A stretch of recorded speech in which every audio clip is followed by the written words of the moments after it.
there's nothing we can do. The final hour before we let it go to rest. It's such a heartbeat pounding in your chest in this story.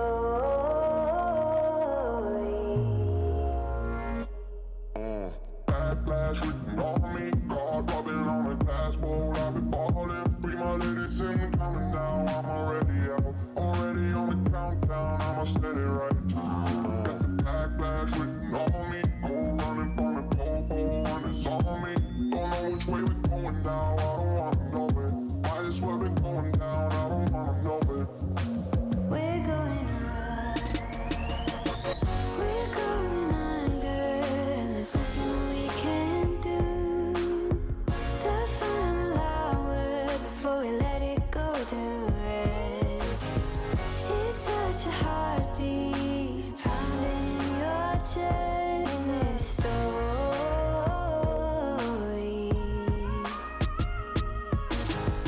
We're going under, and there's nothing we can do.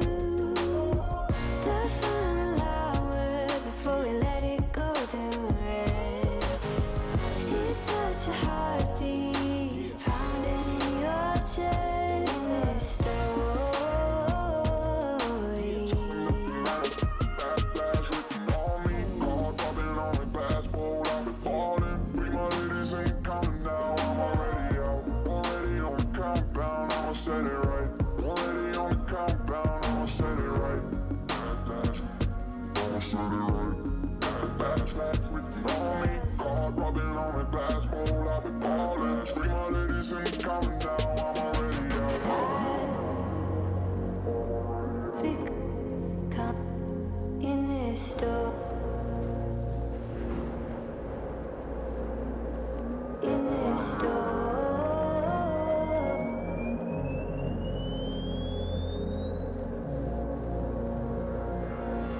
We're going up. We're going under, and there's nothing we can do.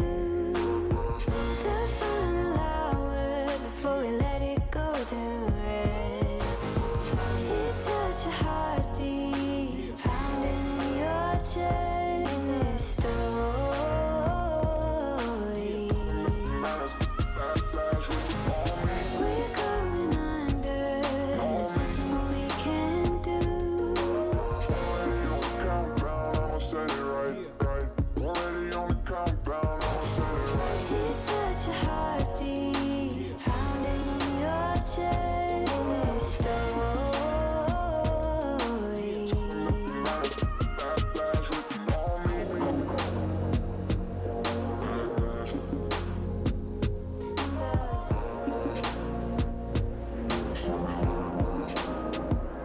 In this story.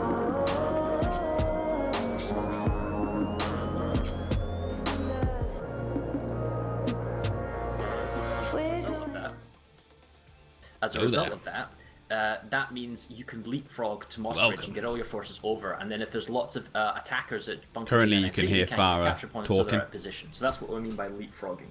There's also elements of logistics, that's armor, air, control outside the base. He's because going through the when you are lowdown of the, attacker, you don't have of the spawn point. Smash, the defenders basically. have the spawn building, which allows them to spawn in. And there is a run 2-minute to delay, capture so you them. have to bear that you in want to mind. lock down the spawn PSB as the attacker, rules. but also have Not much I can your do about it, Sunbirds, unfortunately. which are spawn logistics, which we'll showcase in the vehicles in a second. And those spawn sunders are what you want to kill off as the defenders, so the enemy can't spawn, and you win the fight rather than actually fighting the enemy. So that's why having control of the wider base as a whole is a very important thing for the attackers. There's also a thing known as adjacent lane support, so we're getting a little bit advanced here, but ultimately if I am fighting between Fallbridge Chemical and Halcyon Watch, and that's my particular lane, and I see that and I'm doing well, but I see that my adjacent lane, another platoon is fighting between Vex Biologics and Bunker J993, and we're losing, I might send population over, without even being ordered to do so by the Force Commander, and basically assist out. Or maybe Bunker's about to be captured, but we know the enemy's going to redeploy in, and my lane is safe for a few minutes. I'll move my population, I'll help do the capture, and then I'll go back to my lane. That is, adjacent lane support without actually having to call for it. It's the principle is applying minimal force for objective reinforcing as required. That's the principle right there. From a squad leader point of view and the platoon leader, what kind of organizational prep do you do? Well, Nico, you've done these before. Did you do any kind of prep work or lane? Do you walk through the lane? Do you prep for each base when you're doing one of these? So each time, well, basically the platoon leaders and the squad leaders work together to come up with a tactic for each of the lanes, and they walk through each scenario, and planning can be up to 2-3 weeks before the actual smash, so they can be planning all of the scenarios that could happen. What if we don't take this base? If we take this base, what are we going to do next? And they can go through every scenario to try and be able to figure out what they're going to do and if something goes wrong. Now, obviously, one team is going to do more planning than the other. We've seen that normally. Not one team does all the planning, the other team seems to do a little bit, and not as much as the other one anyway. So, but it's they spend a lot of time planning it all out and working what's going to happen, and worst case scenarios is pretty much every time. So hopefully each of the platoon leaders are communicating this time with each other to the actual force commander and the squad leaders as well, because that is something that we find that is really difficult when in these smashes, that the communication is very poor. So in terms of everything, that is the communication, regardless of the planning, is key to winning these smashes. So Sure. regardless of whether they are winning or not, they must come up with a game plan regardless of the scenario. So yes, so there's the strategic game plan where somebody says, I want you to go attack this base. And in case in point, I am currently at Tack-on Storage, okay? So Tack-on Storage is a construction style base. If I was to say attack this base, tactically, how do you attack it? Now, one of the things that people can do these days is, I know it's quite dark, but if you see these staircases, you can actually drive vehicles up these staircases. Actually working. You can drive the vehicles into the capture building. So all of a sudden, now you have vehicles in the capture building, which is not normally done, and you have these multipliers and these defensive things. So that's what we mean by walking the lane. And it's not just a case of just the leader walking the lane. You want your squad members to walk the lane. You want the squad leaders to know how to do it as well. And more importantly, if I say to you, I want you to drive asunder into this base and be cheesy, or known as cheese, do you know how to do it? Do you know where to drive? Do you know how to do it? Because it's all about time. You only have a few minutes to really set up at best on a base, and you don't want to be faffing around trying to get stuff or move from A to B. You want to be right there on point, capping it and done. So that's where like pre-lane walkthrough and understanding how each base works in defense and offense. So like if the enemy is already set up on your base, let's say Tack-on Storage belong to the Vanu Sovereignty and the Terran Republic are attacking it. What does the Vanu Sovereignty do? Do they just spawn into the spawn room and run towards the capture building? Because that's pretty exposed and they may have vehicles in it. Or do you try and kill off their spawn logistics? Do you spawn a base back? So as the attackers and defenders, you need a plan for offense and defense. How do you attack? How are you going to remove the logistics? How are you going to get your people across? How are you going to like leapfrog? And then as the defenders, you need to know, well, how do we counter react to this? How do we deal with it without having to dump lots and lots of people here? So that's one of the things about setup. And then you also have the squad itself is the cohesion of the squad. As we were talking about the multiple classes, there are infiltrators, there are medics, engineers, heavy assaults. What is the ideal setup? Do you have one infiltrator because they have motion sensor tools, so that allows them to put that, you can have information on the radar. Do you have one or two medics? You can have fire teams, which are subsets of it. So do you have like one medic for every heavy assault? Do you have an engineer for every max? It's how you go about it. And then there's an extra element because there's an individual resource known as nanites, which is 750 of them. And it ticks up every minute. You get like 50 of them. So consumables like grenades, maxes, vehicles, they all cost nanites. So you can find that you can be bled dry. So you want to be as efficient as possible. Why don't we have a quick look, while we're at it now, at vehicles. Nico, do you want to give us a breakdown of maybe some of the vehicles as I'm looking at them right now? Just quickly, are you on which faction are you on? I'm on TR today. You're on TR, okay. You can jump on VS and that way we can have a look at these things. Alright, just give me a second. I'm going in the game and then I can talk through the vehicles as they are. There's a lot of vehicles to go through. Yeah, well, okay, so I'll go for a quick brief here. So the Flash is a small AT vehicle that has a passenger. Usually not used that much. It does have the stealth ability, so the infiltrator can use it and get from A to B with stealthy. Normally not the thing that you see in ServerSmashes. In Harassers, these are small kind of vehicles with a variety of different weapon types on the top. These can be seen from time to time simply harassing, going after vehicles, but Hossin with this jungle terrain all kind of in... it's not an open map like, say, like Amrish, where you may not see that many harassers in play. The bread and butter of ServerSmash is the Sunder. The Sunder is the do-all, be-all vehicle for everything. It is the vehicle that deploys. It can offer spawning, logistics, respawns for your team members. It has a variety of gun options. You can take a general all-basic weapon, you can take a walker with anti-air guns, you can take anti-infantry, anti-vehicle style guns.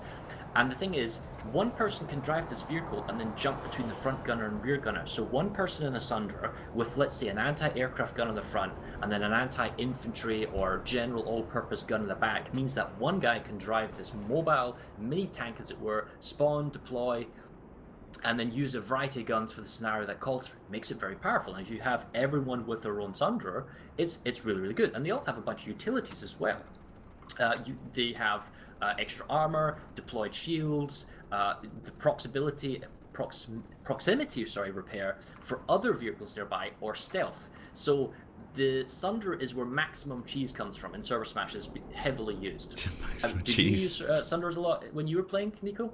Sunders are the main thing for the Smashes, indeed. And they're cheap as well because they're only 200 nanites, correct? They're 200 nanites, but the great thing about them is you can obviously use your squad to deploy straight into the Sunder as well. You can't do that with a Prowler or Lightning. So it's a mobile spawn platform as well as being deployable at the same time for the rest of your team. So we're also supplying mobile anti-air, mobile anti-infantry, and also some anti-armor. It's just the best thing to be using in the Smash overall. You have 3 or 4 of these together on a front line when you're attacking a base. I mean, there's not much the infantry can do about it when they're working in a close-knit team together. So we're moving on here because we've not got a lot of time. The Lightning is the light purpose tank that can be taken from any terminal. They have a variety of ones. They can have an anti-air gun. They can have a variety of multi-purpose different weaponry. You may see these every once in a while. It's just a kind of we'll turn the camera off on the stream stats. Like a vehicle or some players, but it's not usually the case. The Terran Republic has a Welcome, ladies and gentlemen. I'm Erox, your referee for the ServerSmash today. The special rules for the match are Who was that? the referee. no anti-infantry mixes, no RPL locals, no Prowler coyotes, and the no Vanner hyenas, Sovereignty, the purple guys, no they have an construction, specific and tank, no the Mag Rider, which and also is a the kind of new floaty tank, which will show you where you see one in infantry game. weapons. You've got the primary weapon, you've got a secondary weapon. They can be mixed and matched. These things Mute are the good for referee. tanking, We don't good for need him. pushing. You may see them if there's a particular lane where it's open and you want muscle pushing through, moving up your logistics in your vehicles, controlling the outside. The Mosquito is our Emperor-specific fighter for the Terran Republic. The Vanner Sovereignty have the Scythe, which we'll showcase a little bit later when we're actually playing the game. The ruling is no lock-on missiles, so it's all kind of nose and gun or ground pounding. We'll see whether or not the Air Force plays a big element in this particular game, especially with no air lock-ons. The Valkyrie is sort of like the helicopter squad spawning option, so you can get 5 guys in this, no maxes however, and you can get from A to B very quickly. And in the jungle dense areas of Hossin, we may see that the Valkyries are the way to get from A to B very, very quickly. The Liberator is the gunship. These things are quite tanky. They're essentially the flying tank of the air. They're gunships, Miller and powerful, and without China, I think. They may be Something quite like resilient to enemy ESF fire. So if you've got some really good Liberator crews to do, we may see them doing a lot of damage. The Galaxy is the big workhorse in terms of transport of the skies. It's not the Sunder of the skies because it can't do the same as deploying and offering multiple people to spawn in, but it can carry maxes, it can carry infantry, it's got a lot of health, has proxy repair and proxy ammo options in terms of utility, so we can see these as being mobile gun platforms as well by supporting each other, or just getting large groups of people from A to B. And then finally the Ant, that's a construction vehicle, so we won't be seeing any of those today, right? So that is the vehicles in a nutshell, and we will definitely see more of these when we check out the workplace and the spawns. But Nico, I'm now looking at the Hossin map, okay? And we have approximately 9 minutes until this thing starts. If you were a force commander, what's your opening play? How are you going to start this? What would you do? Well, Woodman is the key base that they need to be pushing. It's such a pain to be able to take that base once you lose it. So that's the first thing that I would be concentrating on taking, is put in a full platoon, or possibly splitting the platoon between Nason's Defiance and Woodman's, and trying to hold the centre of the map there. That would be the first port of call. Get a couple of squads pushing towards the amp station. See how far they get. There's obviously 2 bases that they've got to get to take before they can get to the amp station. The VS front line straight in with 1 base behind at Hurricane Southern, and then into the amp station. So it's depending on how they're gonna take this. I would personally concentrate on the center line and then start pushing around that way more than anything. Right. Well, from the looks of this, the Hurricane Amp Station is a single capture base. That's going to be a long 7 minutes. So, as the defenders and the attackers, both teams are going to want to get their Hurricane Western and Hurricane Southern Depot base captured without any interference, just so they can get to the amp station as quickly as possible. We're definitely going to see violent fighting at Hurricane Secure Storage. We're definitely going to see violent fighting at Woodman ASE. That's important because it's 4 points. If the Vanu Sovereignty, as you correctly said, takes it, then they only have to defend from Akan Southern Labs. However, if the Terran Republic takes Woodman, that now opens up links to Ixta Power Reg, Moss Ridge Command Center, and then an additional link into Nason's Defiance. So it's a very important link for the Vanu Sovereignty. Up at Bunker J993, again, it's a single point base, so this will be contested. Once it starts ticking, it will go through. Because it's a neutral base, it will flip, and it will flip on the last second, and neither team could steal it. So you may see that because it's a neutral base, neither team necessarily drops on this base at the beginning. They may choose to wait till the end, or they could set up logistics and dead population This and base. just stay there and watch and wait for it. This is the spooky base. We have 1 base on the extreme eastern flank. That's Fallbridge Chemical and Halkin Watch. That's a straight up fight with no neutral territories. This may be a very quiet lane, just enough to defend it while the rest of the population fights in the center. In terms of the south, the Johari Cove and the Takon storage lanes, these could move some distances. The point is, once Takon storage is taken, it's large outposts on either side, Cairn Station and Fort Drexler. So we may not see the fight move particularly far from there after the beginning. But you're right. The big fight is Woodman. The secondary fight is probably Hurricane Secure Storage. Then comes Bunker. Then maybe comes Johari Cove and Takon. It may flow back and forth. But the real big fight is Nason's Defiance. That will happen kind of in the beginning, right?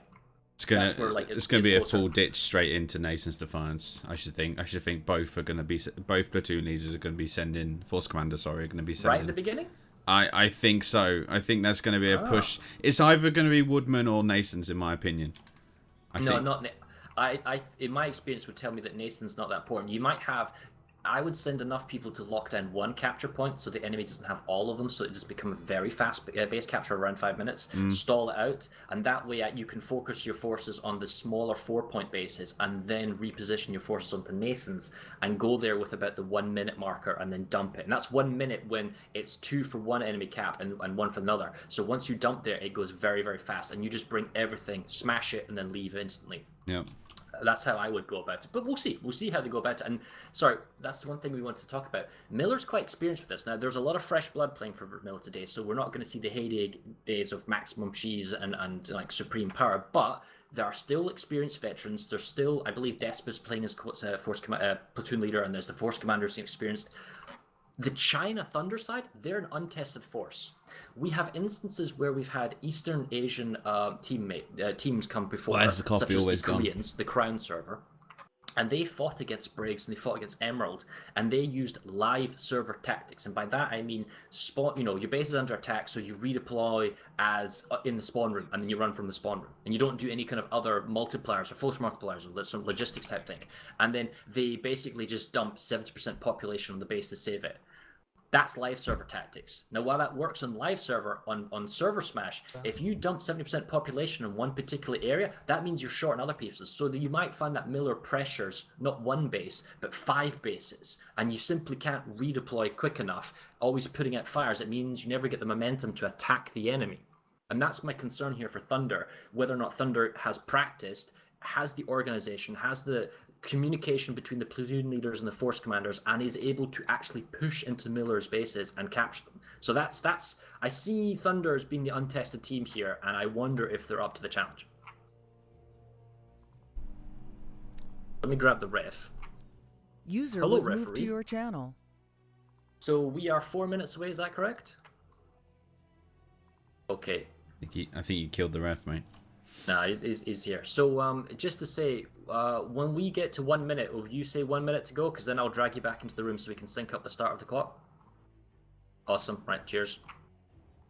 User was moved Right, out so of we're your getting channel. ready, and wait, my I've muted request him. to have the fight start in daylight hasn't been listened to, so let me go and nag them again, because we can actually change the time of day. We're almost ready to get started. I'm going to head over to the Town Republic Warp Gate. In terms of opening plays, you'll typically see everyone starts in the Warp Gates, forgot to mention that. Game goes for 2 hours, Vanna Sovereignty's down on the bottom, and everyone's going to be flying out, going for their respective bases and their respective lanes. Are you covering the TR side and I'll cover? Yeah, I'm on the TR. Alright, I'll push over to the VS warp gate.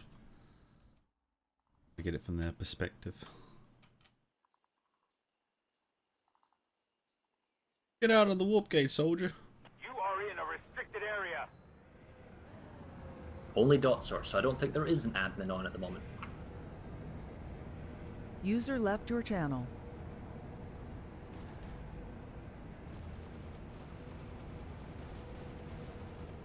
So, today, this is the community, not community smash, Jesus Christ.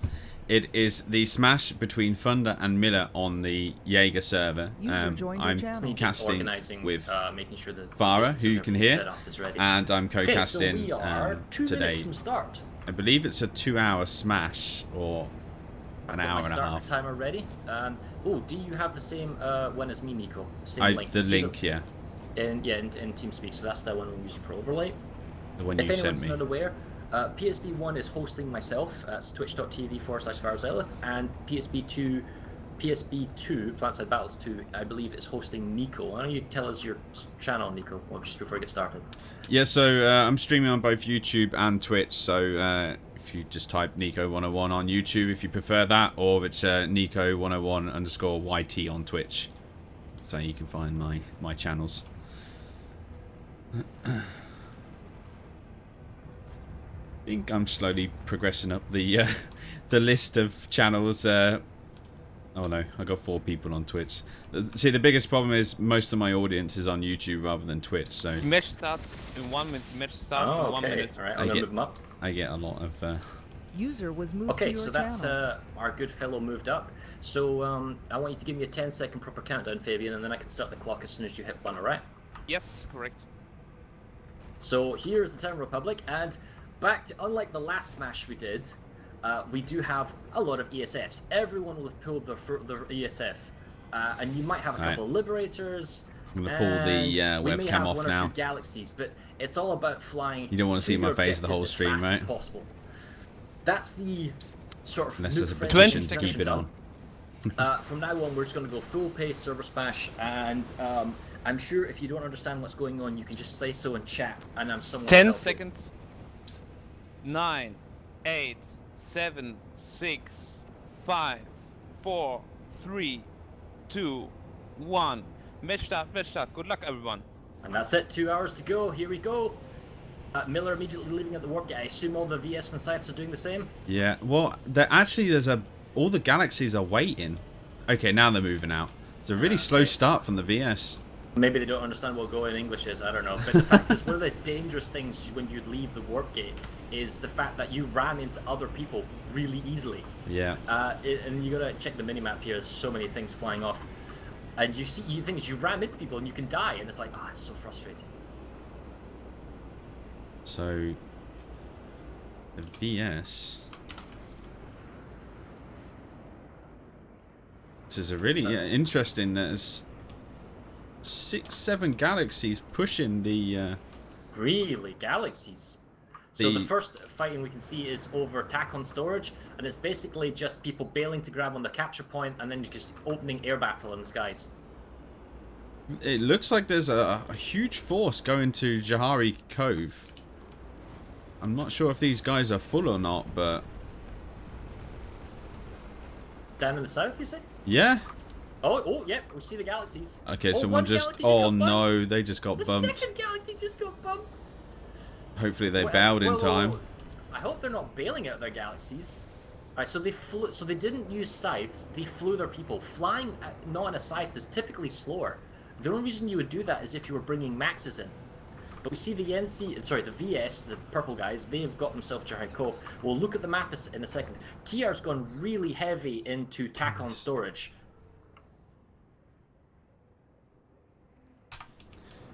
You got multiplier. Yeah, we got kind of harassers and infantry. So, Alright. they've dumped, like, an entire platoon here, and there's 1% TR. This is really strange to me watching this. Like, there's maxes and infantry, and there's completely non-contested. The story is, look at Woodman, right? Woodman ASC is a very important base because we talked about the multiple lane connections. So we're going to zoom out and have a look at the brick map here. TR, only 1 to 12, currently going at Fallbridge Chemical, uncontested. Jonker J993, Terran, 2 squads, uncontested. Woodman ASC, 2 to 4 squads, that's like a platoon size. Woodman ASC, uncontested. Nason's Defiance, yeah. Dumped, but the problem is, even if they grab all those capture points, the TR that are at Nason's, if they hold down 1 point, they can stall it. That's a 4-minute base capture. 3 bases are going to go through on the eastern flank before Nason's gets there, and that's assuming they get to keep it. Hack on storage, that's a big fight as well, going on 2 minutes, equal numbers. Just got wrecked. Both the other bases that were contested are ticking through. You can see Hurricane Southern Depot, that's either an Air Force or the TR tried to do an interdiction blade. Tack on storage we saw was TR, and then the VS have got a massive force at Jahari Cove. You're right, 48 to 96 plus, that's like half their force. I don't know what they're doing down there, to be honest. It's so weird. Okay, so TR are dropping on Nason's Defiance. They've dropped at least a squad on top of B point. And they're slowly pushing inside. There's a lot of maxes. The commander's using a lot of maxes, which is nice to see. I don't see how the population's equal Hurricane. TR have got air control, they've got air control. Westpass has got 3. TR's already in Hurricane Amp Station about to set up.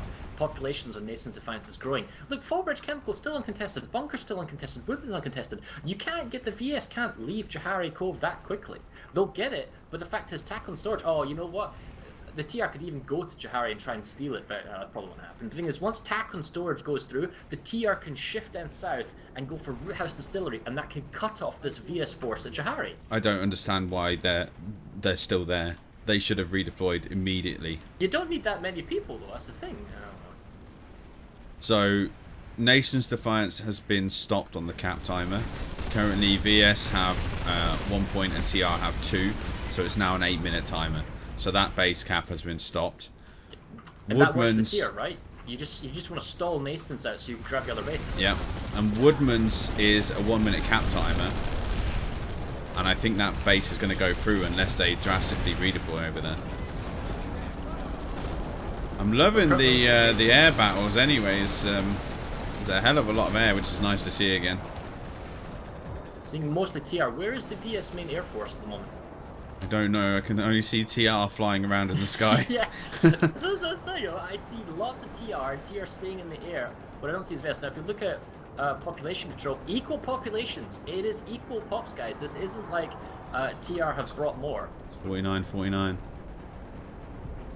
And Woodman ASC is going to go through for the TR. This is an incredibly important base. And are they going to leapfrog? So this is the capture point. There's nobody on the capture point at Woodman ASC. They decided to leave. It's just gone. And the thing is, look at this. Have they got... Yes, they've got people at Moss Ridge. They've got people at... Oh, they don't have people at Ixtab. But they've got Moss Ridge Command, so they're ready for that one to flip through. As soon as Fallbridge goes through, they'll get construction at Omega, and they'll go for Bridgewater shipping. That's Woodman taken. That's Bunker taken. All the bases. And look at this. I was right. So the attack and storage forces moved to Ruhas Distillery. They've cut off the entire VS force at Jahari. They're going to have to come back and do that save. Yep. And at the minute, they're still at Jahari Cove. Alright, we need to go check that out. Alright, I'm currently having a quick peek. Miller's bringing more reinforcements. He can use Valkyries and Air Force. And the problem is the Valkyries, they've got close air support. So Miller's got that sort of force multiplier effect here when they've got the guns, they've got the weapons, they've got all the kind of Air Force shooting when they need to. And all the China side Thunder players are just going around as heavy assault trying to fire rockets. It's horrendous. It's go check out Jaharico. What's going on here? Alright, Jaharico, finally the numbers are dropped. Yeah, because they've gone back to Woodhouse. So, Nascence is getting cleared up like crazy. The TR are just bunkered down now and just clearing up the points. The VS are still trying to push into C point though. There's a lot of forces here and they're deploying beacons to get down here. Slowly trying to push back into B point, but they're kind of at a stalemate at the minute. Well, one thing that the VS have done, they've realised the threat of artillery and they've redeployed in population numbers. It's not 70%! 70% dumped in here. They've still got some numbers going for Gahan and Southern Crossing, and it's just a huge infantry push from the spawn room. This isn't technically how you play ServerSmash, because by dumping 70% here, you don't have it elsewhere to judge your response, right?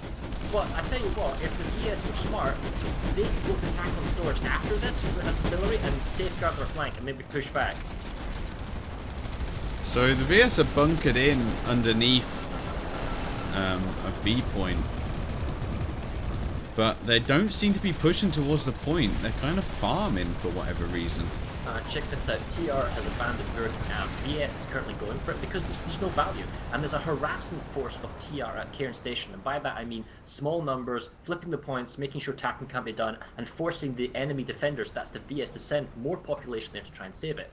TR is also going for Ixta Power Rank 1 to 12, small numbers, Moss Ridge, small numbers, Omega construction at Omega is cut off, so they have to fly in there. That's going through, and Bridgeport's going through. The entire east, in fact, did nobody tell Thunder this is like there's an east to this map? I don't know. This is maybe their this compass is 2-hour broken. All right, we'll see. Right, let's go get to the space and check out Charlie. I'm still trying to figure out what's happening at Nascence. The VS are still in the same place where I saw them last. Well, the thing about Nascence is, it's not who's got the most capture points, it's whoever's got general control. So the moment the TR are captured, because they have 2 capture points compared to the VS as 1, right? But the VS just needs to grab 1 capture point at the last moment, and then it's their base. And with the amount of effort they put into Nascence, they have to take this base. Yeah. It'd be criminal. The TR, they're getting so much for letting, pop sink here, that for them to take at the end, it would be a huge victory early on. Oh, hang on a second, what's going on with the map? Is it 44? No, territory control is 4451. Why is the map update not updated? Is your map score updating, dude? No. Do you want to try refreshing or playing with that? Or do you want to try, because the game clock is going to be very difficult to sync if we don't have any other way. We need to figure the score system. 44 to 51. It's updated on the widget, but it's not updated on the overlay. Great. See an OBS, right? Try messing with it, like opening it, closing it, repasting the link, that type of stuff. See if you can get an update on the website. Or yeah, because you can copy paste that into a browser. See if it updates in the browser. I'm just out of curiosity. So I can grab it from a browser with a fix. TR 96%. You can see this is the other thing we're talking about. They've redeployed huge forces at the very end. When it gets down to the last 10-15 seconds, this is where you redeploy. This is where you bring in maximum numbers. You guarantee the capture. VS have been wiped from here. They can't do anything. They can't grab the capture points, and boom, that's it. They Nascent got the base. Defiance is taken. I just posted you the link on Discord for the. I just reposted it into the browser source and it's now working again. Don't know why. 44-52.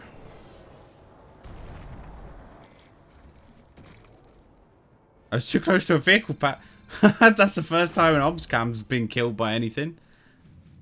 There we go. We did the link. Is it going to give me a correct date? Yes, it's correct numbers. Hooray. There we go. Scoreboard system. Okay, so if you check out Hurricane Amp Station for me, I'm going to go to Gannon Southern Crossing because that's the one place the VS are currently actually making progress. Oh, well. When you go too fast in the observer camera, it kind of freaks out. I just died in observer cam by a vehicle spawn. Wow, I didn't even know it was possible. Alright, so I'm a Gannon Hurricane. Southern Crossing, VS have got. Well, they're gonna grab the base, but they got so much population dumped here. So okay, that's fine. VS are currently stacked on point at Hurricane Amp Station, and there is not a lot of TR ground in sight. It's all just air. It's just Mozzies and Valkyries flying around. Unless TR do something drastically, I don't know if they're going to be able to take this base. So, alright. If we have a quick peek at the rest of the map, okay?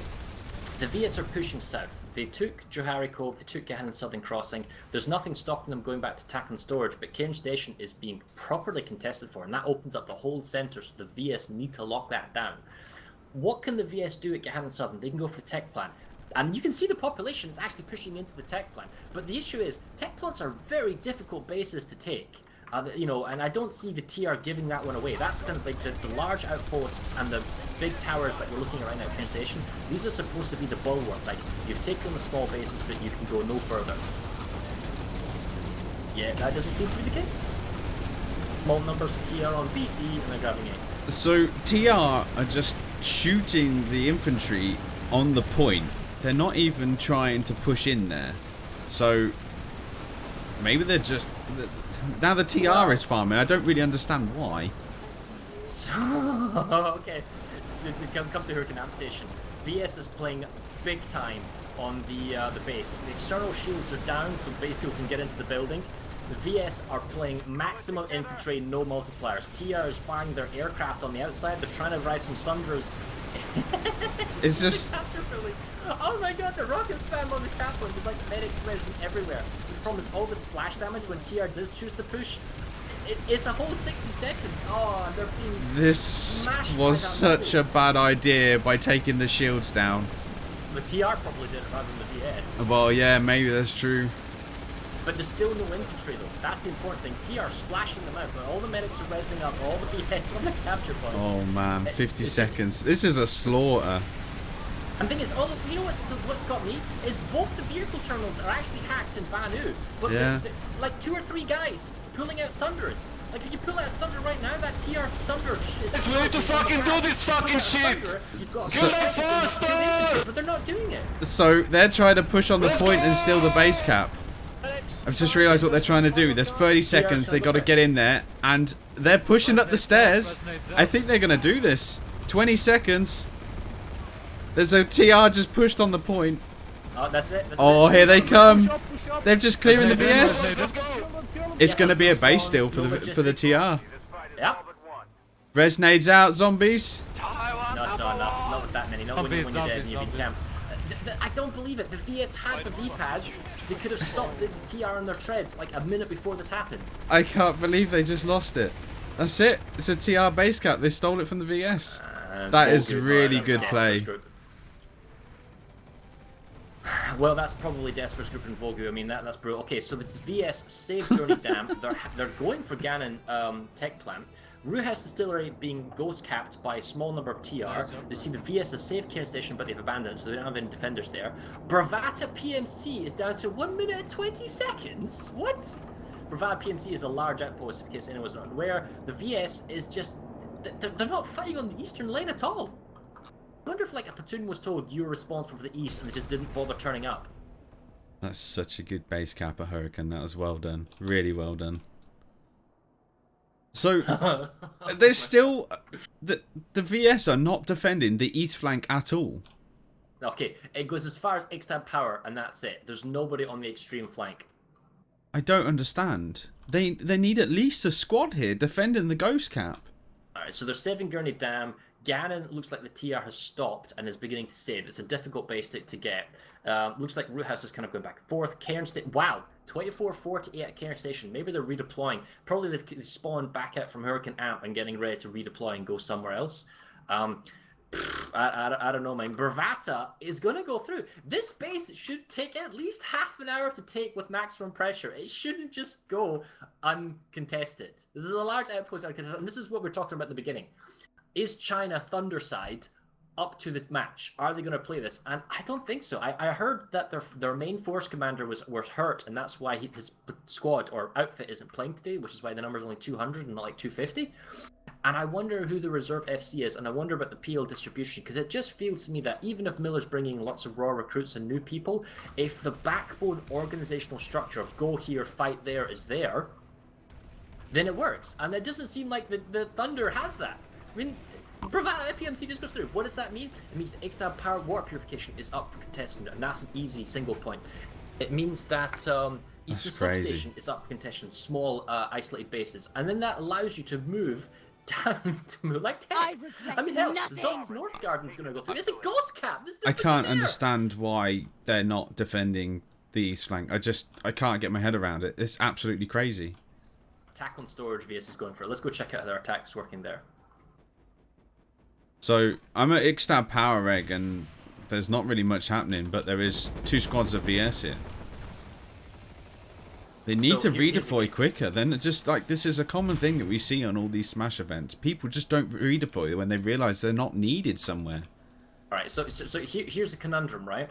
The China players, Thunder, 24 to 48. They're inside the capture point, which is a raised elevator platform attack and storage. So that's good, right? That's pretty good.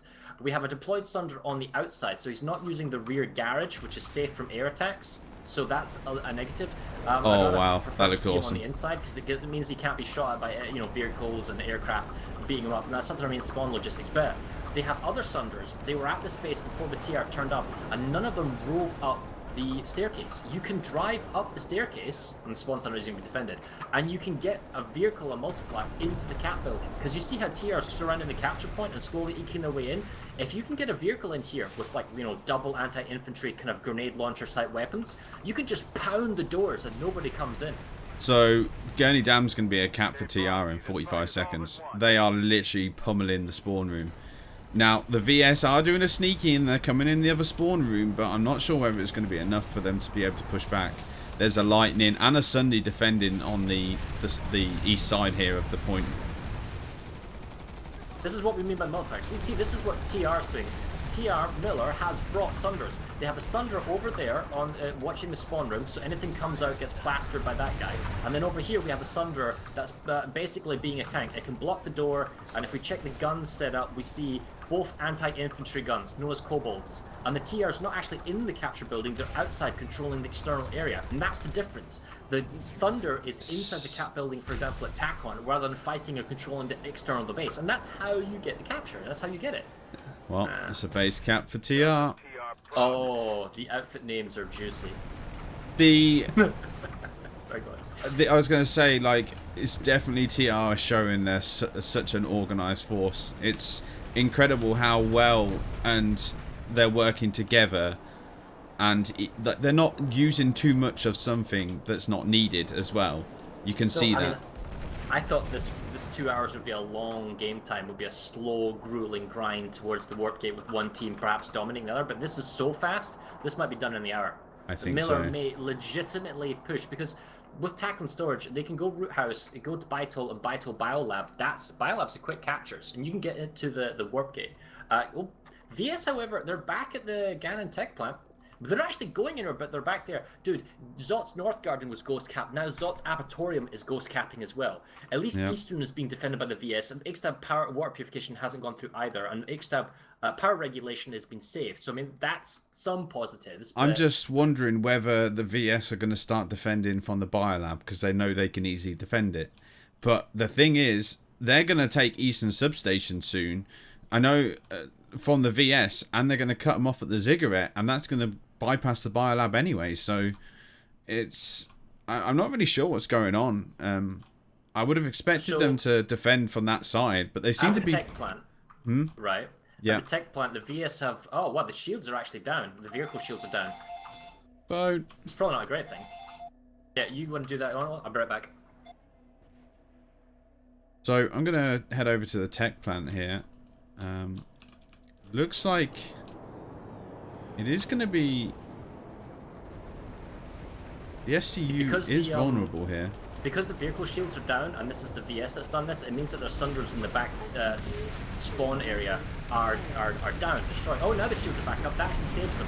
So TR should have repaired that, because now they can't shoot at the Sunders in the tail section of the tech plant. There is a crazy fight going on currently at the point with Maxes and TR dying left, right, and centre here. But the TR have just pushed in and cleaned it up, and they're back on the point. So the Sunders act as like spawn points. If you've got one person in the Sunder, because you can't deploy a Sunder in the tech plant, you can spawn in if you have one guy in. Then you got a platoon, you can shuffle them around, and that gives you spawn logistics. You can't get fresh maxes, but you can do multipliers. But the thing is, if this was Miller, I guarantee you there would be at least 1 or 2 Sunders on the capture point. You can't actually drive Sunders up the staircases into the capture point. And that's how you do it. That's how you maximize cheese and get those extra multipliers. And Miller just come here and says, nah, you're not having the base. Boom, 96 plus. They've just nipped this in the bud. And they can afford to do that, though, because they've got... See how Gurney Dam's been recaptured 24-40? That's because Tier's gone to the tech plant and said, no, you can't have it. And then once they've saved that, then they'll go back and resecure all their other lanes. Talking of Sundays on the point, there's someone trying to get one up on the stairs at the minute.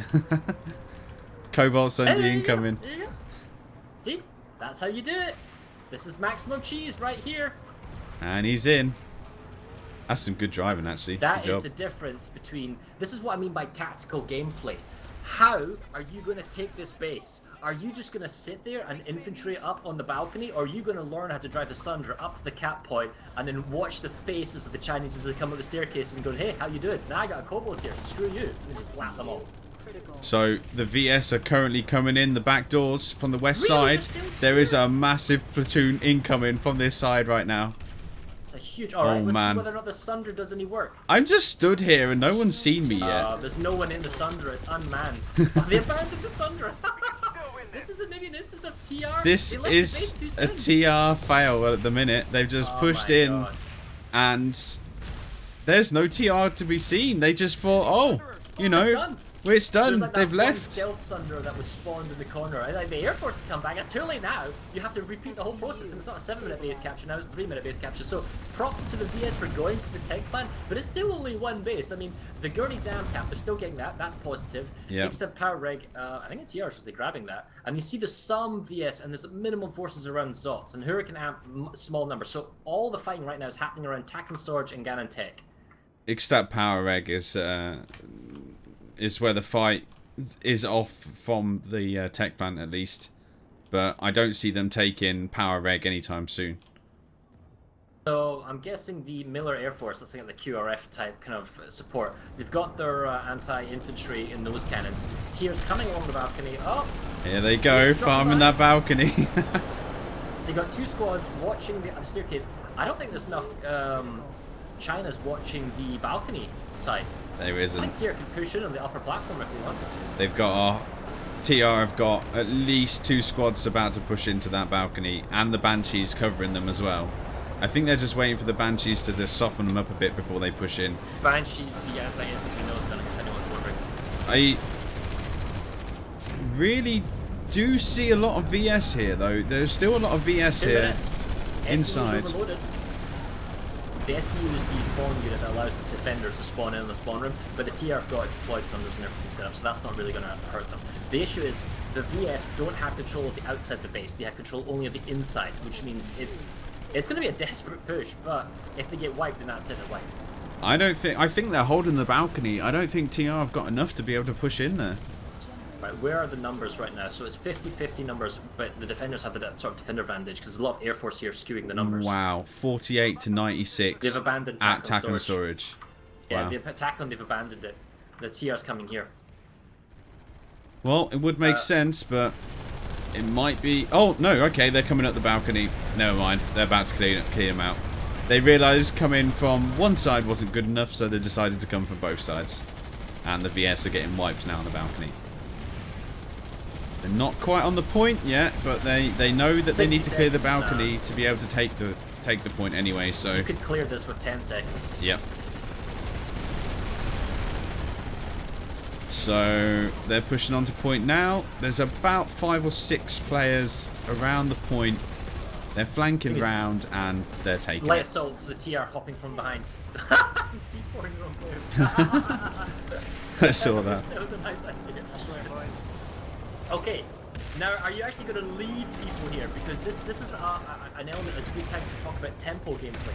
The VS have bought themselves 6 minutes of tempo at Ganon Tech Plant. That means it's going to take the Terran Republic 6 minutes to fully save Ganon Tech Plant, before they can then go back and counterattack Gahan's southern crossing.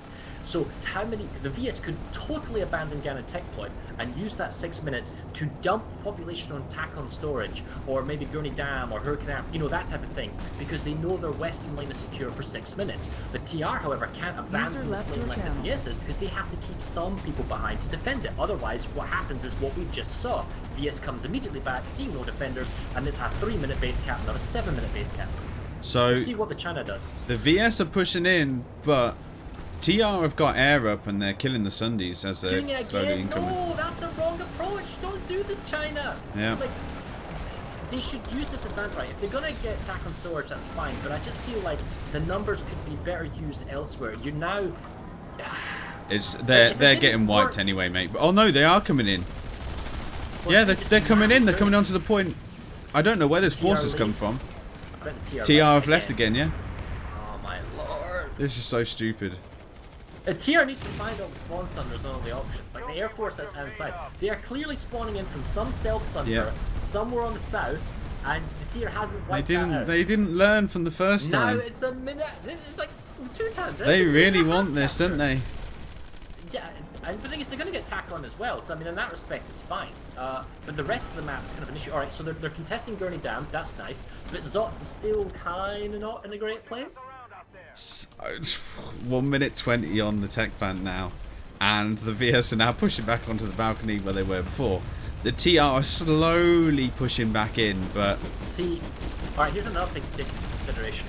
Most of these players are playing from China, that they're used to playing on the West Coast servers, but they are playing on a United States East Coast server, and all the European players are also playing on said East Coast server. That is where Jaeger is. Okay, so there's definitely an issue of latency. You don't want to try and poke around corners and, you know, gunfight people the traditional way you might do on your live server, because the latency will get you killed behind a corner. What is the best solution to counter that? Multipliers, sunders, tanks, splash damage, just volumes of fire in a general area. So this will work in the Chinese favor probably if they just mass infantry surge into one area. Whoever's got the biggest blob of units. So 30 seconds left on the tech plant. I don't see any TR. Well, okay, there is some coming up the stairs right now. As well, this is a last-ditch effort. They know they can't lose this. They just need to contest a point, and then they need reinforcements. They're trying. Oh, the VMP 12 seconds. Shields. They're on the 10. on the big gun. Here comes the run. Big gun all going. And They're pushing in. Contested. They stopped the cap. On both sides, they crushed it at 7 seconds. Now, can the TR please stay in defense? Would be nice. Oh, counter push for the VS coming up from the double stairs. Yeah, from both sides. Oh man, this is an epic fight going on right now. There's a couple of Maxes pushing in as well. The TR are kind of pushed into a corner right now. They need to get up on the balcony. I don't know what they're still doing on the point. The consoles is coverable. VS are running into the deck. You just basically look at the door and hold down the fire point. That one VS Max though. Yeah, he's still alive. He's still holding. His body's going left, right and centre right now. Isn't there a rule that there's no anti-infantry Maxes and there's not an anti-infantry Max? All I can see is smoke and resonades. Oh man. It's ticking. TR have been wiped? Yes, they have. Yeah, 37 seconds. There's one guy, one TR in the corner, but the Max did all the killing though. He made a big impact there. yeah. There's a couple of TR here. I don't know if they've got enough to be able to hold it. No, No. not with 24 seconds. Because the time it takes to spawn and run back is about 40 seconds. This is one thing I'm seeing a lot with the VS is the resonades are really just being spammed like crazy. It's really good from the VS. They're keeping those guys up. Alright, so think about the nana investment that the VS are doing right here. All the consumables, maxes, guns, that type of stuff. So TR back on the point. And they've taken the point and now they're cleaning the VS off. Oh wow. Wow, that was close. This is arena style fighting to the core. This is awesome.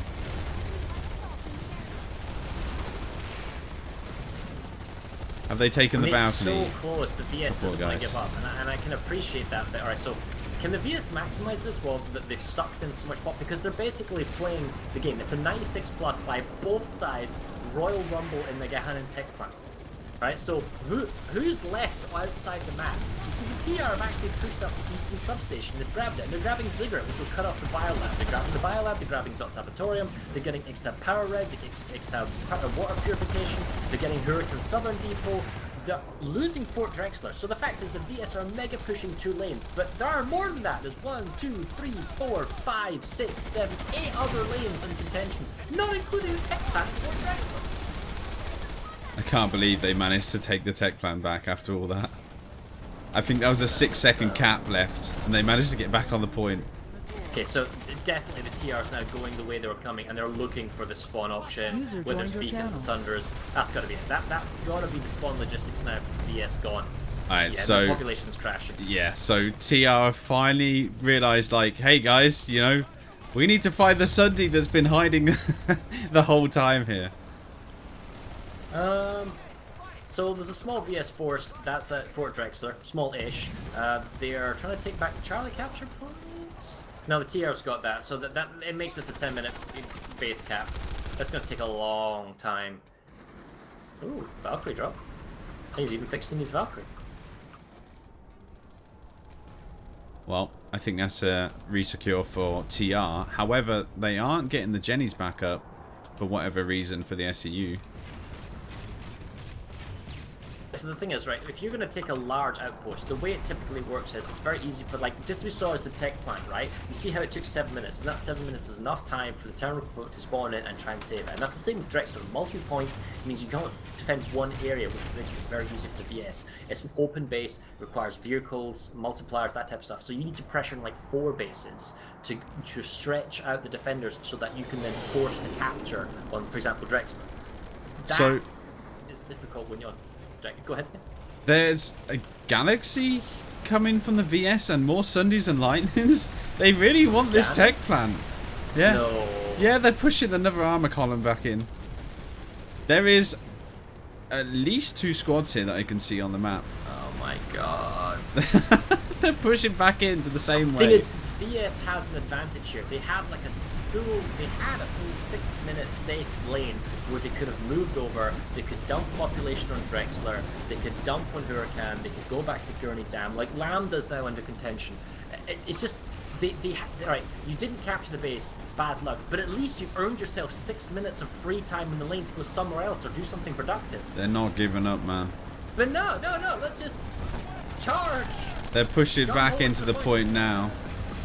I'm following the VS push in. They're going back up the stairs, and they're going to be on the point again. Now, is the TR defending? They have some guys here. Okay, there's at least a squad here defending, which is good. The VS. Yeah, the thing is, the VS, if they're going to come here, they need to come into an uncontested setup. If they could get 2 or 3 Sunders up like the TR one did, that would be a huge benefit. Yeah. So they're coming. VS are coming in balcony and they're coming in stairs, and they're slowly cleaning in the TR off the point. They are taking the point now. Yeah, but nah. I can't They were believe contesting this. it, but They're gonna take it, I think. Oh, and maybe for the not balcony- actually. No, Oh no. look, the TR's got a harasser up, Yes, they have. and it's got a marauder. Marauder, That's an yeah. anti-infantry grenade launcher. So yeah, that's going to be hilarious. He's shooting the balcony. Oh, he's balcony, yep. This is what I mean by multiplier. You can't have a normal infantry gun that does this. You drive up a harasser? Yeah, just spam them. I would have said they would have been better getting 2 harassers on the point and staying here until the cap was complete. You know, I've spent a lot of time at Gahanan. Let's go check out some of the other bases, what's going on here. So we're gonna... Ixtab is being taken by the TR currently with a 5-minute timer.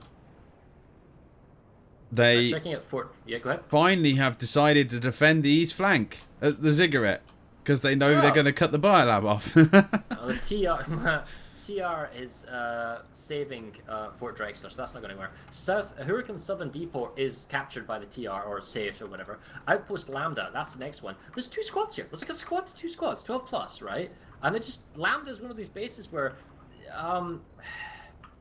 you know, you run from the spawner, you got two options. The TR can camp the spawn rooms, no one can really spawn in. The best way to come at it is come out from behind. So the VS, if they want to save Lambda, you go back to like Hunter's Blind or Cairn Station, especially Cairn Station because you can get large vehicles like heavy tanks and whatnot. Drive up, you kill off the spawn sunder, which we see on the map is on the western southern Stupid edge. overlay's broken. You can deploy and you can get into the capture point. There's nobody defending Lambda here. See, now what I would do with the TR is, since they're on such an offensive, I would push TAC and storage to take Root House and cut off the stupid fire of the tech plant. Yeah, I think that's going to be the best way. But the thing is, the VS are doing huge numbers on those two lanes. On Fort Drexler, so maybe just maximize your pressure. Like, see, if you take Lambda, that opens up Hunter's Blind or Ewok Village #2, Yep. Construction Site Sigma, and Nanite Relay. You can go straight to the Warp Gate with small bases here. There's no other blocker stopping you anymore if you get this. I'm going to check out Fort Drexler, see what's going on over there. And there's nobody coming to Lambda. Ixtab Amp Station. There you go. 3 minutes. TR's going for it. It's been saved. Genesis terraforming. That is another large. Now, here's another thing about it. See, when you're going for a large outpost like Genesis terraforming, keep the numbers under 12, so the enemy doesn't know how many you have. Because it could be 2 guys, it could be 12 guys. Grab 3 capture points. Let the base slowly tick. Wait for the enemy to send defenders. Once the enemy sends, like, say, a squad of defenders or 2 squad of defenders, you then counter reinforce with like 3 squads of attackers, and that way you keep them off balance and momentum. See, TR have now taken B and C, and they're about to retake A point. So I think the VS have been pushed off Fort Drexler. I don't think they're taking this anytime soon. But they're still pouring in forces here for some reason. Drexler's 3, maybe they just blockheaded trying to go for the same thing. But Drexler, the VS are spawning into the spawn room, which the TR can anticipate, and they're watching. None of the VS are spawning into Drexler are going to the vehicle pad, which is over there, and pulling like a deploy sunder. The deploy sunder can drive round and can deploy on the Charlie point. That gives them a secondary spawn point to grab one of the caps. They don't need to brute force their way into A. They have got a Sunday deployed, but it's on the other side of the mountain of C point, which is kind of pointless to be honest. What, the VS? The VS, yeah. Okay. Like, it's so far away from the point, they've got to go into the tower to come back on themselves. If they put it on the south side, they're able to just easily walk in. But they've just put the Sunday so far away. It doesn't make sense. But there's So how many people did they dump here? 6%. Did they take... Alright, so Ixtab died off. That's why they were able to redeploy. So, they have like a little armor formation on the hill.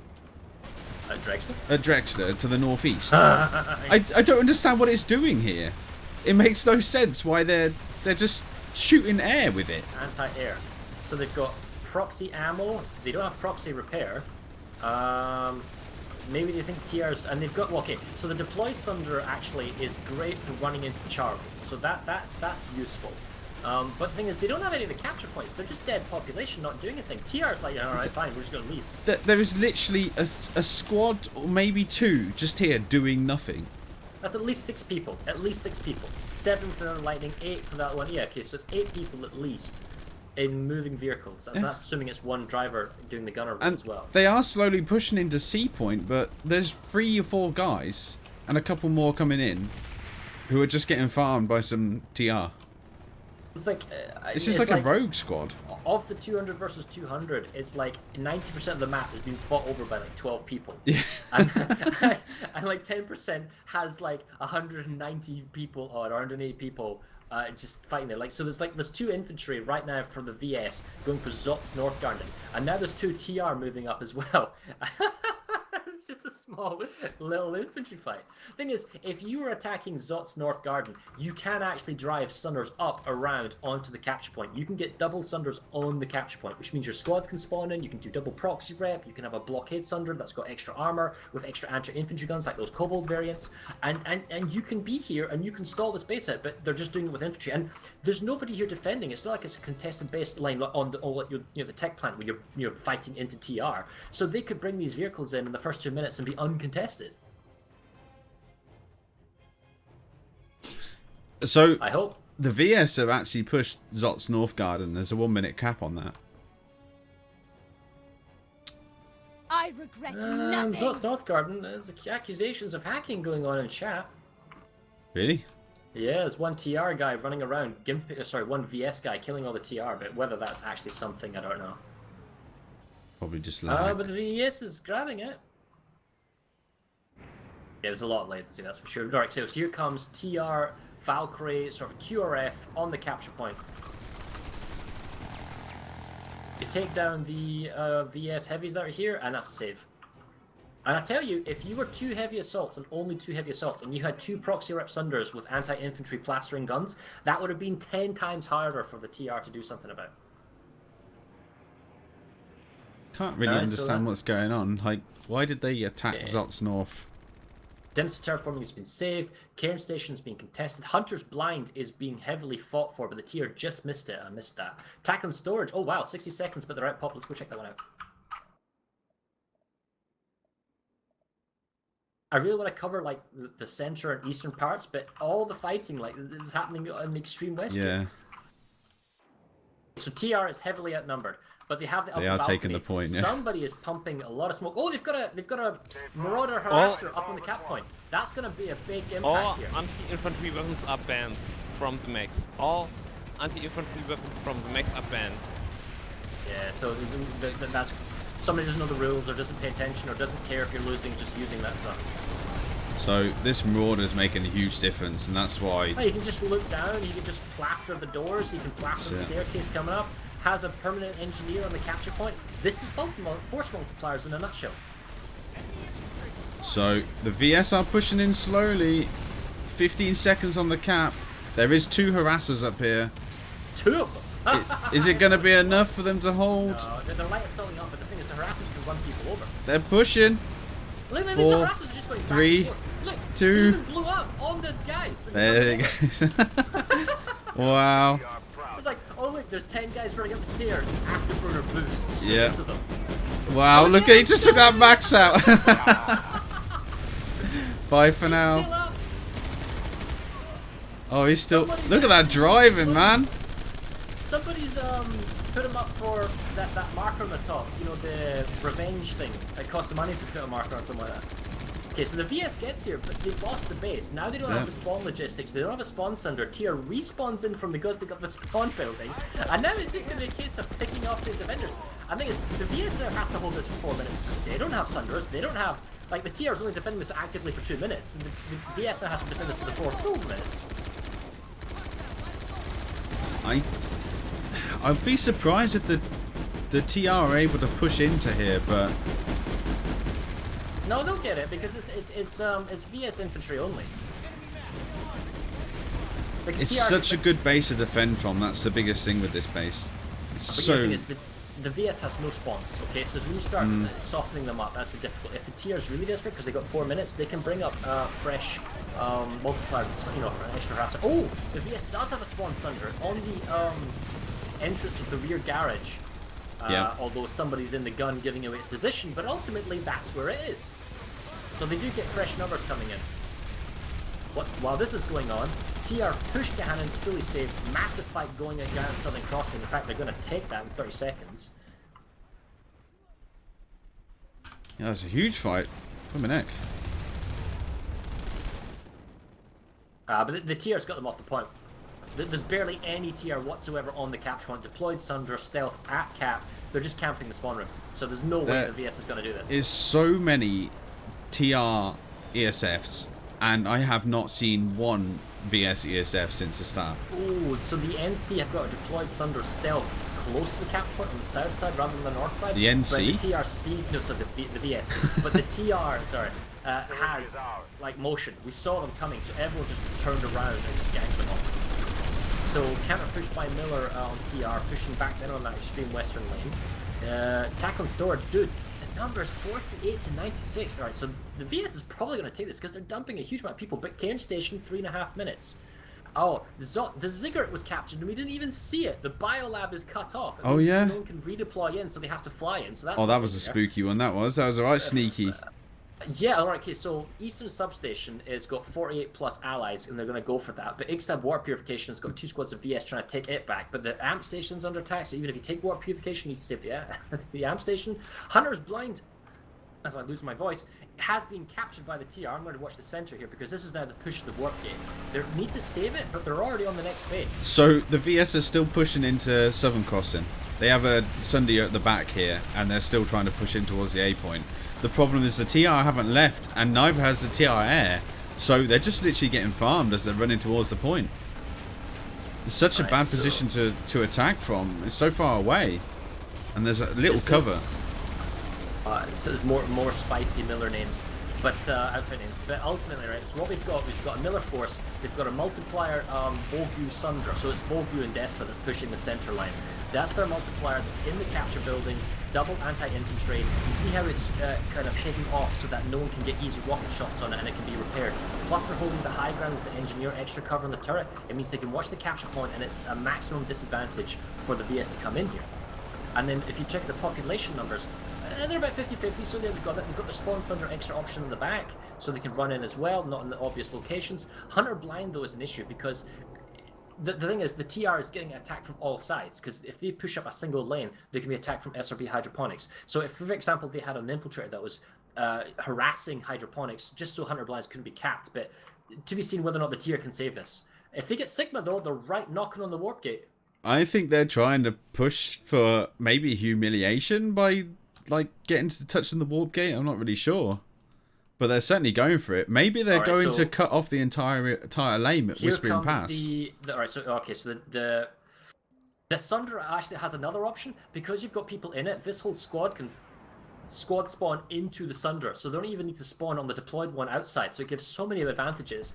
The VS are trying to rocket it down. It's still being manned, still got guns. Engineers trying to fix it. Half health on the Sundra, down to third health. Push. He's trying to stay alive. Oh, he's going back and forth. He's jostling. He's started that heavy assault and it's down. Population numbers, 54% VS. So the TR can still spawn in, but I think they're going to get wiped off the capture point now. So Hunter's Blind has been saved by the TR. They've completely pushed them off. Yeah. One thing is, if the VS don't stay at construction site Sigma for 2 minutes and the TR comes back immediately and just pushes them off or respawns in or the forces that are Hunter's Blind or redeploying to Sigma, that would give them the numbers they need to push Sigma, right? But you know, they could actually use them.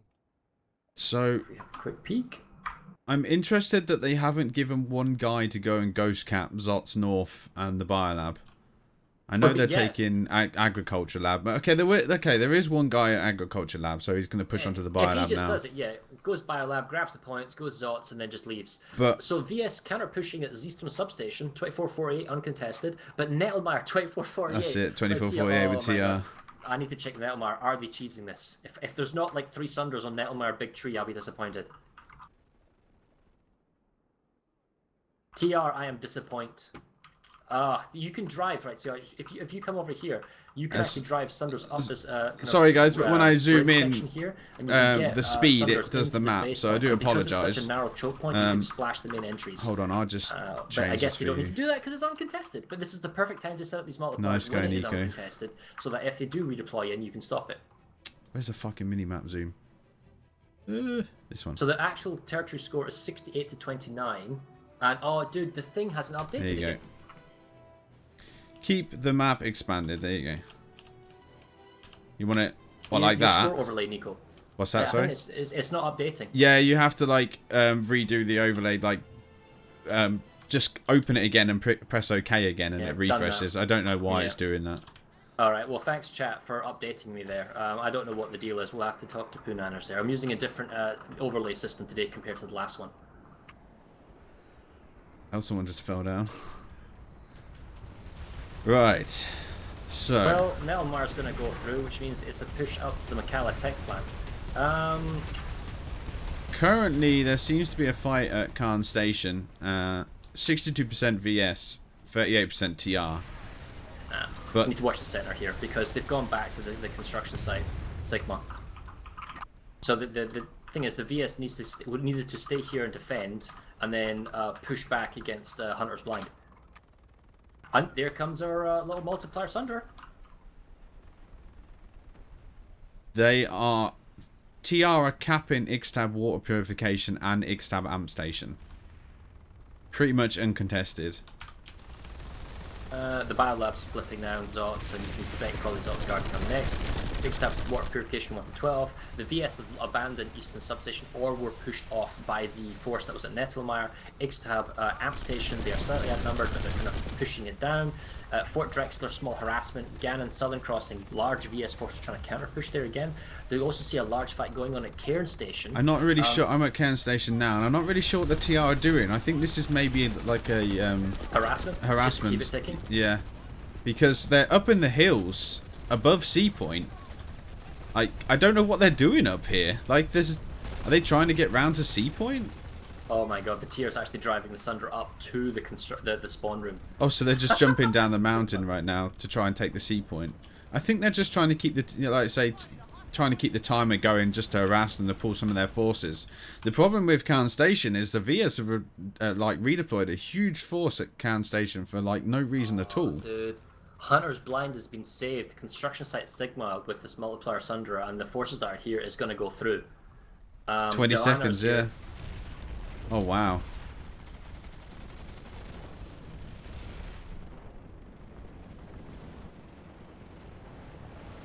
$11 seconds on the timer. Oh, and Shrimpy's here as well, so any people. Right, well, this is it. Sigma's going to go down. That means SRP Nanite Relay is up for contention. And this is ultimately this is where it really kind of matters, because the VS are trying to cut them off at Hunter's Blind. The TR can honestly choose to sacrifice all lanes and they could brute force down here. And if they cut off the warp gates, then they could recapture everything they wanted. Now they don't need to do that because they're still winning pretty easily, and it's not like a mad gas desperate affair. But you know, it's. I think they're doing it. They're gonna do it. They're gonna switch both lanes as soon as they take relay station. They're gonna warp gate them. You watch. They're gonna just redeploy everything and cut them off at both sides. Yeah, but the thing is, Hunter's Blind needs to keep being saved, and it is being saved. But the VS, the problem is they're still on that eastern area lane. So this is a base that's got a little kind of cavernous area. There we go. Oh, okay. So the VS are actually on point, and they have a Valkyrie here.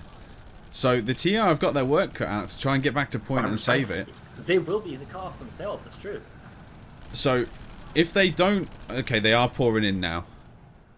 Double Valks, beacons... Oh, what with the Valkyrie? Why'd you jump out? Why'd you do it? But if you have closer support on that Valkyrie, you can keep offering, and you can just spam that particular area. So, TR pushing... It doesn't look like there's a lot of VS here. I know there's a few beacons, but they've got more Spitfires than infantry here. He's using rockets. Oh, the VS have got maxes. I think they're using...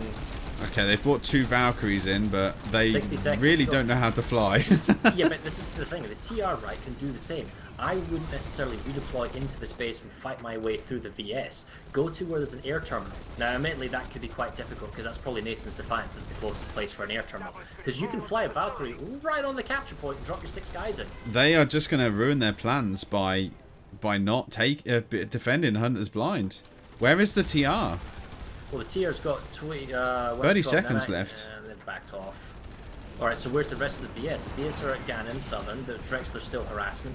You see, Ixtab hasn't got large numbers. TR trying to do Genesis. They've got quite a few people pushing Mulak as well. I guess just a slow, gradual grind. I mean, let's be clear here. We still have an hour left in the Smash. We could end it in the next 10 minutes, or we could just totally go where we are now.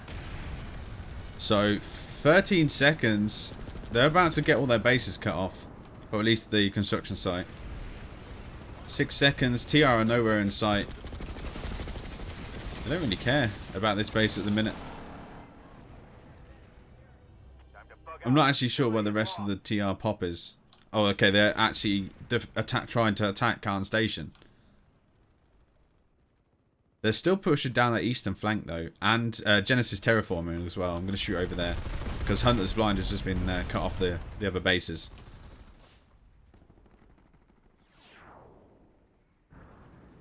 Something about the overlay system isn't refreshing when it becomes active. It's not detecting the changes, but if you have it open in your web browser, it is active. Yeah. So I may change the way I grab it. Rather than a browser source, I might take it just from a Firefox window grab instead. So, I'm at Genesis terraforming. TR have got 2 points.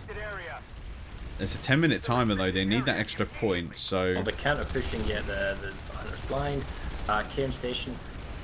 Yeah, it's kind of going. Oh, Fort Drexler though, a lot of pressure there. They managed to take it in 2 minutes 20 if we get enough people over. So TR have got 2 Sundays actually inside on the top of Genesis terraforming. One of them is a stealth Sunday working as a spawn point over here, actually up top of the stairs. I'm going to fix the scoreboard system while I look at Genesis, so you can go ahead and chat if you like for about a minute or two. I kind of do hope. I just want the TR to push through Hunter's blind and then push and try and warp gate them. I think it would be really, really fun to watch them try and do that. Because it will be such a massive Zulu from both sides to try and sort of defend what they've got and hold what they've got. Because if they do cut them off, they're going to lose a hell of a lot of territory. Khan Station is going to be taken by the TR at the minute. If they continue to push. Oh, I've got the elevator bug. I just hear the audio. Hold on a second. I really like Khan Station. I think it's a well-rounded base to defend from, but it's also fun to attack because there's lots of defense from the tower itself. You know, the points are far enough away from the actual tower to be able to give good fights. I do feel though that the anti-infantry turrets should probably be removed from the towers. I think they're a little bit too much. Never really agreed with base turrets in Planetside. Like, they were fun at the start of the game, but now they're kind of just a cheese platform to get easy kills from. Well, now the scoreboard system, I'm grabbing it straight from the web browser rather than the CLR browser input, so we should have an accurate score system that actually updates itself. 27 to 71. Oh, SRP Nanite Relay, they're staying with it. Cut off, but that doesn't matter. They're going to go with it. So, TR, I've got a 2-minute timer. They don't have A point because that's in the tower, but I think the TR are going to be taking Khan Station. Now, it'd be interesting to see whether the rest of the VS try and redeploy and hold what they've got. But they've just... Oh my god, mate. There's 75% VS at Gannon Tech Plant. They will not leave that tech plant alone. What? I don't know. That's insane. What are they doing over there? Alright, so the fact is, Sigma hasn't been contested. The VS, oh, they don't have an active cap point because Hunter's Blind is still contested, so that's why they can't go there. But SRP Nanite Relay, fresh reinforcements can't spawn in. They're trying to cut off a Bittle Biolab. That's why they're going Khan Station. Yeah, that would cut off the whole western side. So that would cut off Cairn, it would cut off Drexler, cut off Cannon Tech. Once you get rid of the spawn options, that just, yeah, it kills it dead. If you can get Nanite Relay, yeah, you'd go for Whispering Pass and you just dump there. Because so it doesn't matter if you're cut off, you've cut off the enemy. Genesis terraforming. 100% TR pop here. Really? I think it was. Oh wow. No, oh, 61%, sorry. I don't know why I said 100%. So, cut off territory captures, this is just insane. I don't know what I'm watching here. This is not a usual ServerSmash, that's for sure. So the VS are still scrabbling to try and get in there and hold Genesis terraforming. They have got a Sunday in the attacker's vehicle bay, like of all things. The defenders have a Sunday in the attacker's vehicle bay. Okay, that's a new one. Oh, they went for 4 fingers. They didn't go for Whispering Pass. Hunter's Blind is being... How is that being captured by the TR when there's so many VS there? 45 seconds now on the timer. The VS are pushing out of the spawn room, trying to get onto A point. No, they've got it, yeah. Well, Hunter's Blind is saved by the VS. I mean, there's so many people here, it's insane. Genesis, as you correctly say, is finally going to go down. This is how long it should take to take a large outpost, right? I mean, the fact is, you remember slightly up north here, Vervata PMC? That's the same as Genesis. It should take like half an hour to cap these bases. It shouldn't go in like 2 minutes. So, Genesis terraforming, once they take that, they cut off 2 more bases, Ixtab, Amp Station, and Southern Pass from the VS. It's going to offset their bases by another 3 once they do this. 4 seconds on the timer. VS are struggling, still trying to get the points. B is contested, but it's too little too late. And Oh, they've just with, cut them. 1 hour remaining. 1 hour remaining in this match. Wow, I can't my believe this God. map. The tech plant is... Okay, now here we go. Whispering Pass 1224 and a stealth cap going at 4 fingers. So the Whispering Pass is the real fight. This 4896 and Ganon will not make any difference as soon as that gets cleared once. Because if they take the base, or even if they don't take the base, they can spawn in the local adjacent hex. They can spawn on Sunders, and you can spawn in beacons and Sunders. You cannot spawn in buildings of a base that you own if it does not have a continuous link to the warp gate. So what the TR are doing here is playing tactically for the warp gate. Getting Whispering Pass cuts off the VS. At this point, the VS, realistically, should give up on the bloody tech plant and defend their warp gate, because that is more important. So the VS are still trying to take back Genesis terraforming. Or at least their pop is still here, running around. So TR have got themselves a Stealth Sunder on the back point of A. Gives them some really good spawn options. And they're holding the upper Battle ground. hardened. So they're not actually holding the camp plant itself. You But being some cover, serious? do some engineered cover. There's a max with anti-pounders. That's anti-max stuff. Oh my god. And they're just expecting the VS to come in, which, here enough, here they come. So there's a single guy trying to take Genesis A terraforming quick for whatever reminder, if reason. some team has 0% territory control, they lose the game. Yeah, so what he's basically saying is, if get walk in in. 60 seconds, if 4 fingers goes through, and then 2 minutes the Whispering Pass goes through, game's over, done. This fight is all but won. It's absolutely crazy. I still can't believe they're trying to take Ganon Tech Plant. I can't quite understand it. They need to get their forces back on their front lines. Ganon Tech Point is not what they need to be attacking right now.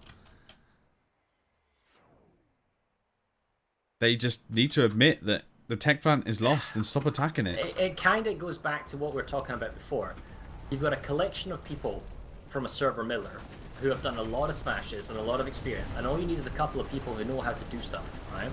Yeah. To kind of like lead the herd of players, or how to play it, how to tactically, where to push. Because when you're a squad member, if you're told to go fight in this place, what does it matter? You go fight at that place. But it's telling it where to go and when to do. That's the backbone you need. It doesn't feel like the Chinese guys, realistically speaking, are on point here. All 4 fingers is going through, and the TR are dropping pop everywhere.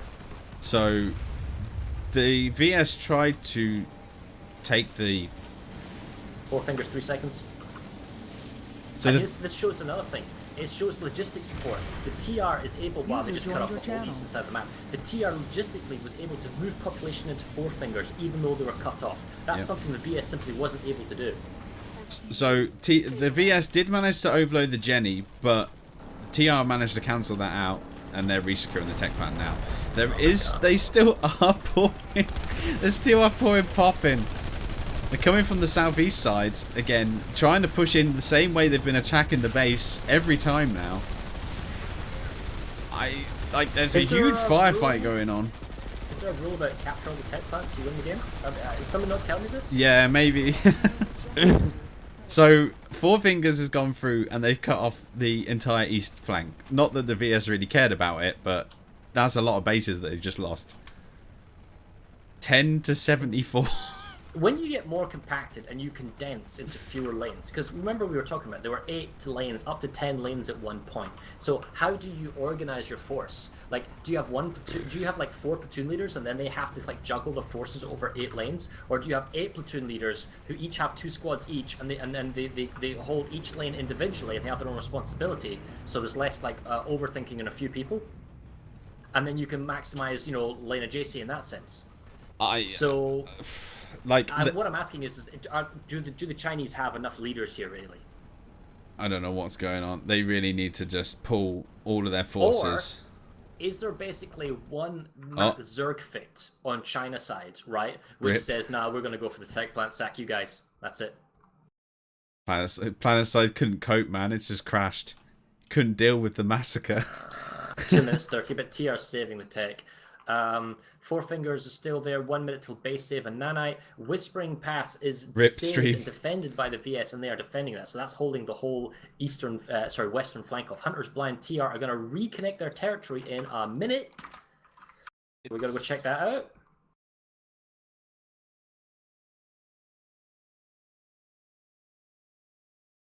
Yeah, TR's up to 74%. Here we go. The VS are trying to come in from the spawn room, and no one's necessarily flying into the capture point, but I don't know, man. I don't know how, because this is a cut-off territory, so the VS can't bring in extra numbers. They can't spawn in, as it were. They have to fly in. The numbers are here. Only the numbers are going to be. You're going to have to fly over. So the VS, big population dump on Nanite Relay Station and Four Fingers. TR are not going to warp gate them. I think they've realized the importance of Whispering Pass, even though they've got population there. And this, tell you what, as soon as the Hunter's Blind goes, then TR is able to redeploy into Four Fingers and Nanite Relay as well. So that's interesting. And all these other bases are going through as well. All this cut-off territory, the TR is just slowly gobbling up. Right. So they're still trying to push tech plant. They really need to pull their forces out and start pushing the east flank. They need to retake Four Fingers. Wow, these outfit names. Most of the VS have actually pulled it. I mean, they've got dead population of 4. I call it dead population, but it would reconnect what's left of the eastern territories. But that's still 2 minutes to go. All the TRs now are reconnected. They can now redeploy from Hunter's Blind into SRP Nanite Relay. Like, the fact is, they can't even re-attack Hunter's Blind because SRP Hydroponics is ticking from Genesis. So that's going to go through in 2 seconds, and the VS can't redeploy into these bases either, which is how the China side has been playing this. They haven't been flying, they haven't been using logistics, they haven't been moving people. They've been redeploying to bases, and with cut-off bases, that prevents their ability to do that. So, yeah, all of these bases, they're going to have to, TR can just slowly start chipping away and taking. Oh, man, and the... Alright, so the Four Fingers is still an issue. SRP Nanite Relay, that's been taken. Whispering Pass, that is like, we want this, but no TR there. I think they're saving what they have before they apply maximum pressure. So let's go check the Four Fingers. So, VS there's still a few VS SRP, but that's definitely a wipe. They're just trying to push out of the vehicle bay, but there's certainly not enough here. Oh, Cheese Sunday incoming. Cobalt Sunday is going to farm the Spawn Sunday.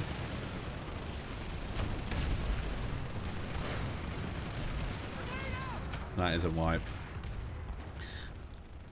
Once they secure SRP in 1 minute 20, they're going to be pushing Whispering. The TR are also defending Four Fingers. Yeah, but it's the VS are still getting it. Oh no, this alright, okay, never mind. The Spawn Sunder for the VS went down because the TR brought their own Sunders. They've got their own Spawn Sunder now to get over here. That's an open exposed capture point on Four Fingers. Oh man, there's a lot of pop here. Oh, they've actually brought in a Mag Rider. I think. Oh, they're stuck for I think.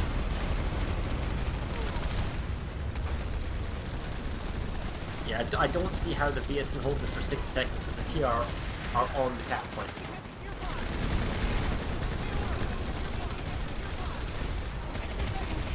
Oh, you got a PPA Mag Rider here. They're pushing towards the point. Four Fingers, and they're retaking it. Yeah. Oh, the Mag Rider jumps up unstuck, and he's trying Boots to... on the ground. Infantry Splammer, and then the VS are coming in with infantry, and they're counters, so they've obviously got a Sunder to the north, and you just see this moving tide of purple dots on the minimap. They're bringing in Valkyries. They're bringing in Valkyries to A point at Four Fingers, the VS. They're dropping a hell of a lot of pop here, but they're getting hit by the trees, and they're not quite making it in the minute. No, they all just dropped out of the Valkyries. They're not using them. This is another example of what's the difference between the TR Miller and the China side VS Thunder. The TR will bring their Valkyries, and they'll drop people out of the Valkyries, but then they'll still keep like a gunner or something to spam with a close-air support gun.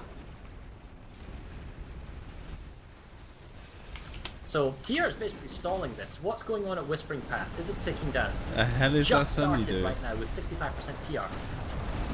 So Four Fingers, if Four Fingers could be saved for an extra 60 seconds, it means that Whispering Pass would go through before the VS could get Four Fingers back. So this what basically is going down to 0% population is the triggering factor. So if the TR can get up to a 1 minute left to save, that means it would take the VS 3 minutes to capture the base. But while that's going on, Whispering Pass currently is 3 minutes 20. So as soon as this goes, we're reaching about this critical point now in 15 seconds. In 15 seconds, I reckon, Whispering Pass sent everyone. The entire TR force goes to Whispering Pass. You win the game. So it's whether or not the FC is on board and he knows that's how to win the game here. Right, 120. They're holding 4 fingers. They're pushing Whispering. There's no point now. They don't need to. If send everyone to Whispering Pass, and you win the game. Yeah. Because they can't capture 4 fingers quick enough. So TR just sends everyone to Whispering Pass, and that's it. Send your entire 200-man force. Leave Ganon, leave the Cairn, leave Drexler. Look, dude, there's 24 to 14 people on Drexler ghost capping it. What am I looking at? I guess these Chinese are salty. They... alright. 2 minutes 20 now on the cap. The 4 fingers are still going through. It's not going to save. Right, the VS needs to save this base, or this ends now. Oh man, and why am I stuck? Population numbers has spiked. They've got slightly more than 50%. Oh no, my obs cam is stuck. I can't move. Rip. Increase your speed and try Sugar. Yeah, it's not working.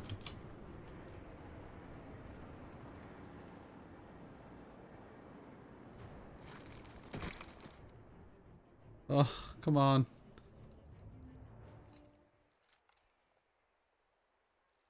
Don't do this to me.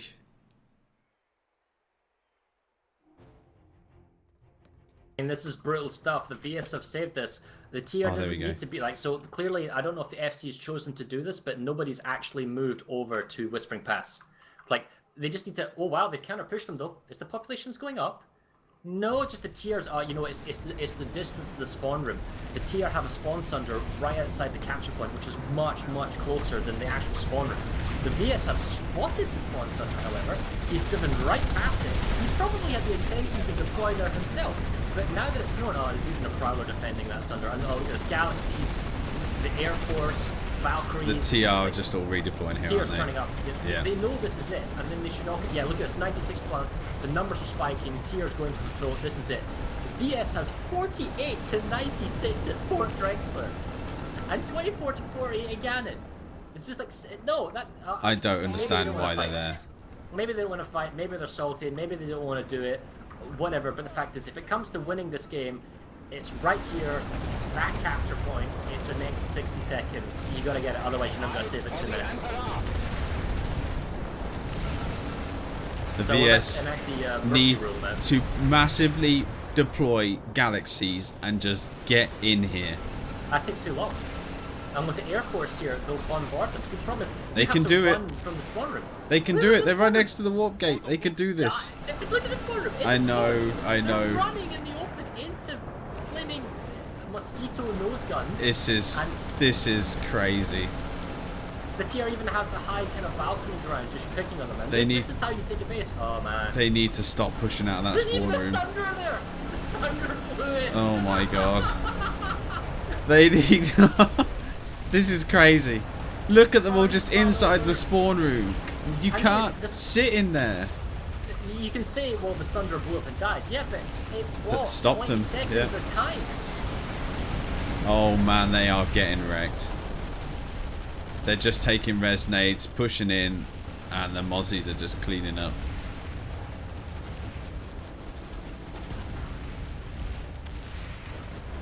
"48 seconds. Well, my fears at the beginning have somewhat been realised. Thunder China side doesn't quite have the organisation, the meta, the know-how, or the game mechanics to take on an experienced ServerSmash team. There's no cheese, there's no logistics, there's no moving to make B. It's a little bit live serving, mass serve tactics. But even then, what was going on with the entire eastern flank being abandoned? I don't know. I really don't know what was going on.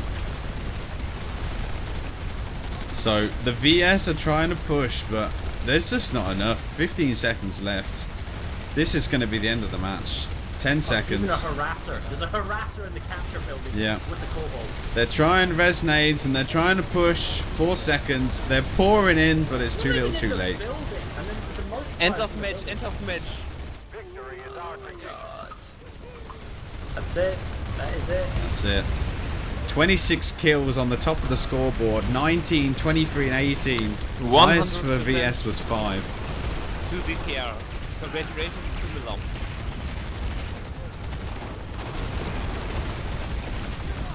Well, that was the end of that. That was brutal. That was brutal. And they're still fighting, and they're still going to harass, and I hope that there's a map freeze. There isn't a map freeze, there's no admin, but the score is 82. 82 to nothing. I could jump on an admin account. Had I known there was no admin on, I would have done the admin account, but no matter. Well, there you go. That's it. Do we have any English-speaking FCs for the China team? Yes, I make If you would be so kind as to ask for the Can please both FC join the mainstream channel? I can move them. What a final map to look at. I haven't seen that in a long while. User was moved to your channel. User joined your channel. Yeah, for a while. I think when teams start suffering or there's an air thing, it just dumped. Well, hello there, everyone. Hello. So, welcome. At least a happy match, though we lose. But lose is lose. That is true. So, I guess, why don't you tell us, how would you like to be announced? Pele Motong? Yeah, yes, me. For one of my FC told me that he saw at least 3 TR Max use AI weapons in them. That can be looked at in the stats layer. We've got the stats. We saw it in the VS as well. Yeah. So, what I want to say is, I can't still get fighting out of their mind, and they think Wheeler break the rules, and they do it as well. I don't think it's right, but I'm sorry, but I'm sorry about it, but I. Well, look, we will look into the stats. Don't worry about it. We'll look into the stats. We'll see what was happening and that type of thing, and we'll go into that. But in terms of the gameplay, right? Like, if we can go back to the very beginning, we were watching the opening play. We noticed that Thunder played really hardcore on Jericho right up to the Ganon tech plant and was also fighting Tac and Storage at Fort Drexler. So maybe you can tell us why the thinking was we want to take these 2 bases, but it seemed like the whole eastern lane, Fallbridge Chemical, Bravata PMC, that wasn't really defended that much. What was going on there? Maybe you could tell us some insight. Sorry, but I can't answer this question, for I am not Force Commander. They do our 3 Force Commander do the decision, and just so I'm the link man, but I'm just a soldier in this game. Okay. So let me ask you then, Chef K. What was your game plan at the beginning? Like, what was your tactics? What was your ideas? Where were you going to go for? What were you hoping for in the opening play? So the basic plan for us was quite simple, considering far eastern and far western lane would be able to be cut off. We focused first on Tac and Storage, Hurricane Secure, and Woodmania Sea. Hurricane Secure and Woodmania Sea to try to just surround Nascence and don't be needed to dump on it. But Chinese did, so we had to reply on it. By the way, so we finally dumped there as well. And because just Nascence and Hurricane being neutral, so we had to be around there as much as we can. And did you expect the tech plant at Ganon to be so heavily contested? Because for a time it felt like the map had 90% of the map had 10% of the population, and then just Ganon had everybody. Yeah, to be honest, absolutely not. And I think even in Miller, we never expect that huge push, constant huge push on Ganon tech plants. It was really surprising. And even after being wide, it just came back from nowhere, like sounds like, because always we said, okay, now it's clean, just move out and try to take that tech on storage and tech on secure and not tech on storage, right?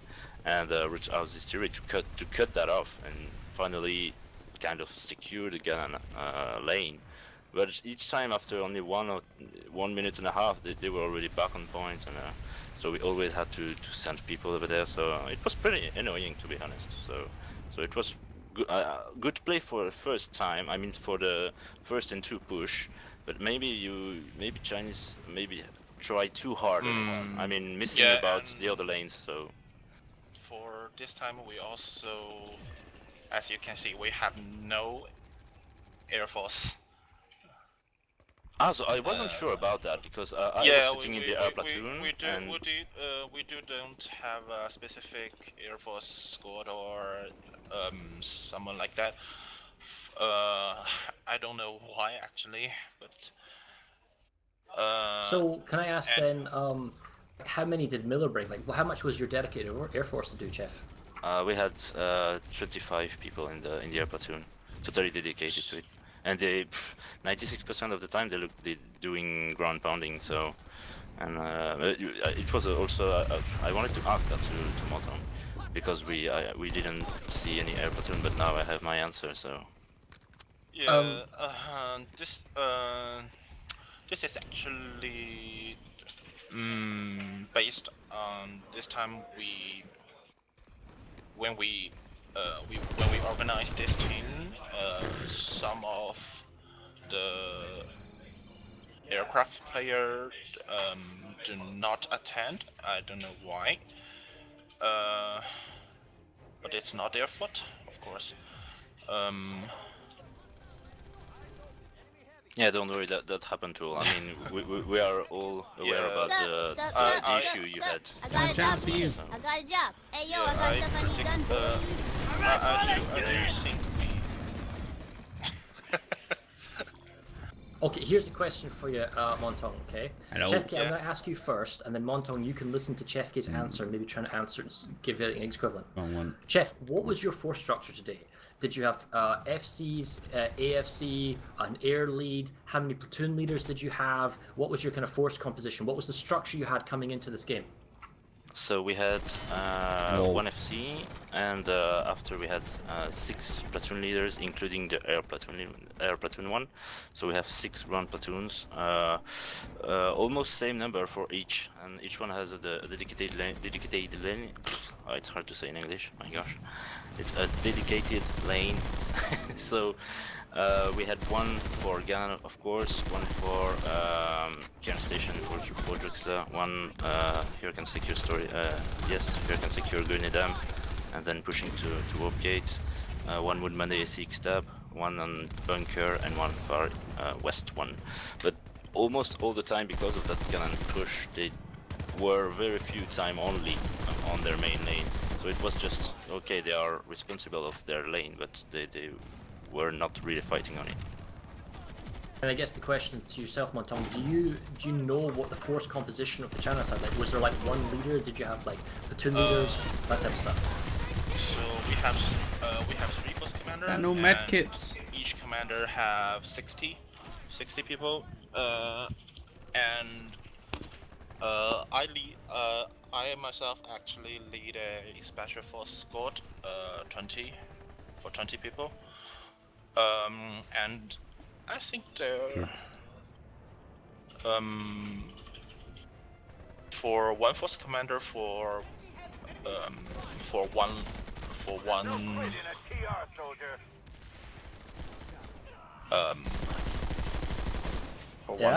line or That's one lane.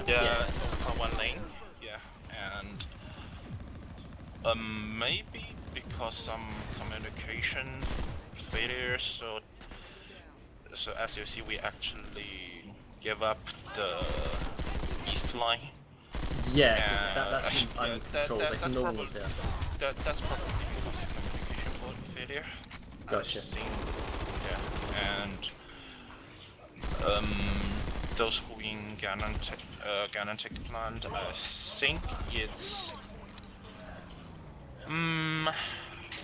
That's okay. Let me ask Nico then. Nico, do you have anything you want to ask? Anything kind of in your mind that is going on? The problem is we don't have the Force Commander here, so a lot of questions orientating towards them. But I really want to know why they pushed Johari Cove. Like, it's kind of bothering me. Like, why you sent so many people from the platoon over there. It's I just can't get my head around it. Well, let me ask this Montong as well. Like, how many, like, see the push in the south? Do you think that was maybe inexperience going for Johari Cove, or just because you really wanted to push down the south lane? I think just because they really want to push that line. And then, so the other question with Nico is, how many games has Thunder played so far, like practice or ServerSmash?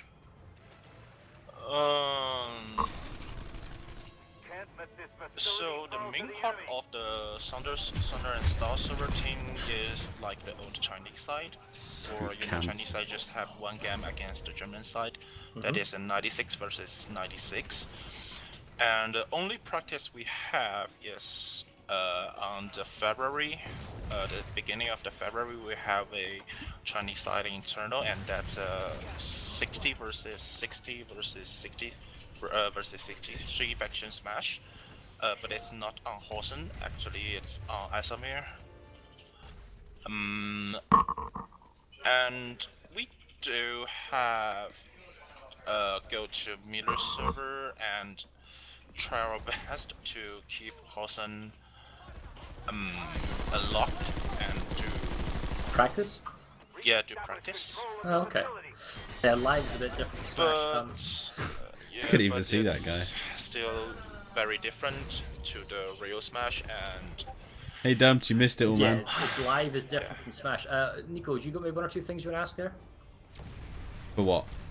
I sent you a text in the TeamSpeak. Oh, sorry. I can't see the TeamSpeak. Okay, I'll ask the first one. So, do you think that China side Thunder can learn from this, what can be a very brutal experience? It can be very disheartening. Do you think Thunder will come back? They'll play maybe against Cobalt or Emerald, or something, or maybe Break, something along those lines for a kind of follow-up game? And do you think you'll maybe learn from this experience, communication breakdown, or understanding the mechanics or multipliers, that type of stuff? This is the first thing I want to say is we may not do any Smash in the following years, for one of our main FCs was seriously injured in a car accident before the Smash begins, and another thing is I think they are no longer interested in this kind of Smash, so I don't know whether they will do it again. For Ghost to contact me and discuss whether to ServerSmash between Thunderstars and Cabot. And what if you played with Connery? Would you think that might be something? If you like as a Connery group with people from Thunder? First, the time difference is a huge problem. Oh, of course. As you know, yes, Connery is a special server for it always on the peak, population peak all day long. For sure. Yeah, and another problem is, so yeah, the main problem, I think they are no longer interested in this kind of match. It's okay. Maybe there can be like a community smash, and maybe they can contribute in that sense, or play outside of a Thunder group, right? So we do have somebody attend 2 or 3 times. Oh, there you community smash, yeah, and do good.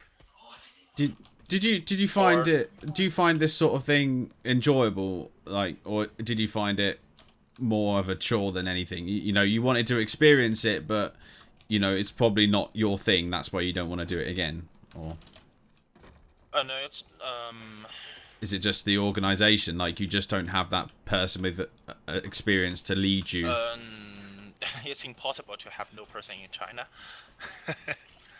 I just think they are not interested in it anymore. Right. All right. Well, let's focus on. So, Chefke, I guess congrats are in order. You won, and it didn't seem like you played nice or gentle. Was the outset to be as Standard Miller, as aggressive as possible, as cheesy as possible? I know Despa was cheesy as possible in the gameplay, Was it just straight up be as competitive as you could be in this particular game? So, the point of this? How to explain that? So, they were kind of two way in the preparation. First thing is, we thought, okay, it won't be that hard. Maybe it's like we thought maybe something like against the Korea side. It's broken. And then we saw how Bug report. Chinese were Rail, hyped. Rail, how please. trained. Bug report. People from the German side called us, yeah, just be careful because they can do quite good. So don't take it too easy at first. And then we saw them popping on Miller during last weekend, and we just thought, okay, so they are really hyped for that smash. Well. And we just thought, okay, we have to be sure. So we are owning a crown, so you know, if you take things too easy, you can crush yourself. After the tournament in the tournament in 2015, Cobalt just smashed Miller. What a shame it was. So it's always a risk when you have a crown and you have a match to don't do good and you underestimate your opponent. So we have a kind of lane like, okay, we push for 70% and after we will see. And after that we just have some people, you know, want to warp gate as fast as possible. Some others don't want and want to join a bit. So yeah, I was concerned about the whole 2 hours, thinking Thunder's untested, and I don't know, you're gonna have a lot of time to get to the warp gate if you do that. So yeah, that was interesting. I mean, all right, let's go with parting shots here. Is there anything Chef K or Motong that you want to say to each other before me and Nico head off? I just want to thank Motong and the Chinese to have the balls to challenge Miller, because all server didn't want anymore. So thanks for that, by the way. So strong, Miller. Yes. It's something like 1 year and a half that Miller didn't show up. So beyond the smash, I still want to thank Traffic lead Chinese players into Planetside battles. For without you, we won't have chance. We can discuss that after. Can I say, whose idea was it to come out of the tech plant after you resecured it, and then the VS like came back in? It was like, I think 3 or 4 times you went out of the Ganon tech plant, and then the VS then came in the other entrance, and then you had to come back in. It made a thoroughly enjoyable 20 minutes, but like you eventually learned to go and kill the stealth Sunday and to stay on the point. Like, was that someone just trying to be quick and tactical, or? Sorry, but I'm not focused on that point. I'm focused we're talking about Chef K. TR, sorry. Yeah, that's the thing is, the thing is Chinese. I don't know how much Sunday they are able to deploy around the base, but it's totally insane. So there is always one you finish by don't see, and everyone spawns on it. That was totally insane. Yeah. We saw that on Miller as well. They just deploy tons of Sundays around the base, even on useless spots. But it makes them able to buy I don't know which way, just come back on point, and that was pretty massive. And maybe some people missed about that. I wish those guys who deploy the Sundays are playing on Cobalt, because that would be really helpful. Yeah. All right, well, me and Nico are going to jump away. Thank you very much for talking to us, guys, Chef K and Montong, and I hope to see you guys again sometime. Yeah, thanks to you guys. Thanks, guys. It was really good. You were moved. User joined your channel. Okay, so that was interesting. Yes, it was very interesting. It is as I feared. I think we didn't want it to happen, but it happened. It was a chance. Like, it's like whenever a new server comes into it, like when Briggs came in for the first time, or when the Crown team from Korea came in. When you come into the ServerSmash environment, it is different from live play. You can't redeploy spawn rooms. You can't just zerg everywhere. You can't just dump population. You got to be smarter about it. Miller got smashed for the first year and a half or something of ServerSmash, something along that line, until they finally got their act together and copied what Emerald was doing and then did it slightly better. And that's how they won their games and whatnot. So it takes time, dedication, patience, or just the desire to learn from your mistakes and then improve. What did we do wrong? Communication. Okay, how is our force composition? 60 people to 1 leader? That's too many people. Let's split it up down. Things like that to make it easier. Like, and then when you're attacking a base, do we spawn in the spawn room, or do we kind of do stealth thunders or other things? And then the Air Force. The Thunder side here agreed to the rule set of Miller, which means they agreed to air. And that's one of their strengths. Yeah. Choose to do what happened in the community smash. No Air Force, no Liberators, no ESFs, Empire Specific Fighters. Just go with Valkyries and Galaxies. That would have made life so much easier for Thunder if they didn't feel that they could compete in those rules. I think it would have been definitely. I think it would be different on the battlefield if they didn't have air to attack from the TR, because the TR air was so strong. They had 5 Mozzies pummeling the spawn room along with the platoon. They just couldn't deal with the amount of thing. And I mean, yeah, they did kill a lot of Mozzies. There was a lot of lock-ons, a lot of rocket launchers going left, right, and center. But they just kept coming back. They had a dedicated air squad, and they're so good at doing what they do because it's what they do every day. They farm enemies on the ground, you know. And with the fact that, I mean, how many scythes did you see after the first 10 minutes? No, it's not there. After the open play, and this is another thing, they would fly their Air Force in and then they just drop out their vehicle. Yeah. They wouldn't try and stay and compete because, and I understand that's very difficult. If you don't have an Air Force to deal with an enemy Air Force, that's very, very challenging. But so that's the thing with Libs and Galaxies. They can spawn Libs and Galaxies to kill Mozzies. You know, you've got Pelters, you've got you know, the Shredder. You've got the Bulldog. You've got everything to be able to shoot at enemy air and be competitive at the same time if you're not a very good pilot. You know, it's just they didn't do that. So, I mean, even the Valkyrie is very good. You sit 3 or 4 Valkyries against some ESFs. There's not really much they can do. So... Yeah, well, anyway, the fact is, China came, they played against Miller. Miller, even though there was some hesitation that the fact that the team was inexperienced or new or lots of fresh blood, you just need that backbone to lead people where to go, what to do, and that's all it takes. And then the only thing you can further refine is the organization of how you attack at base, like what extra cheese do you bring, which, you know, in this particular instance, when you just mass zerg tons of people on tech plant, it didn't necessarily to show itself. You just kind of, you know, grind it out. So that's us. That's the end of our ServerSmash. I guess we need to say thanks to everyone who watched, and hopefully people enjoyed A, playing, and B, you know, taking part.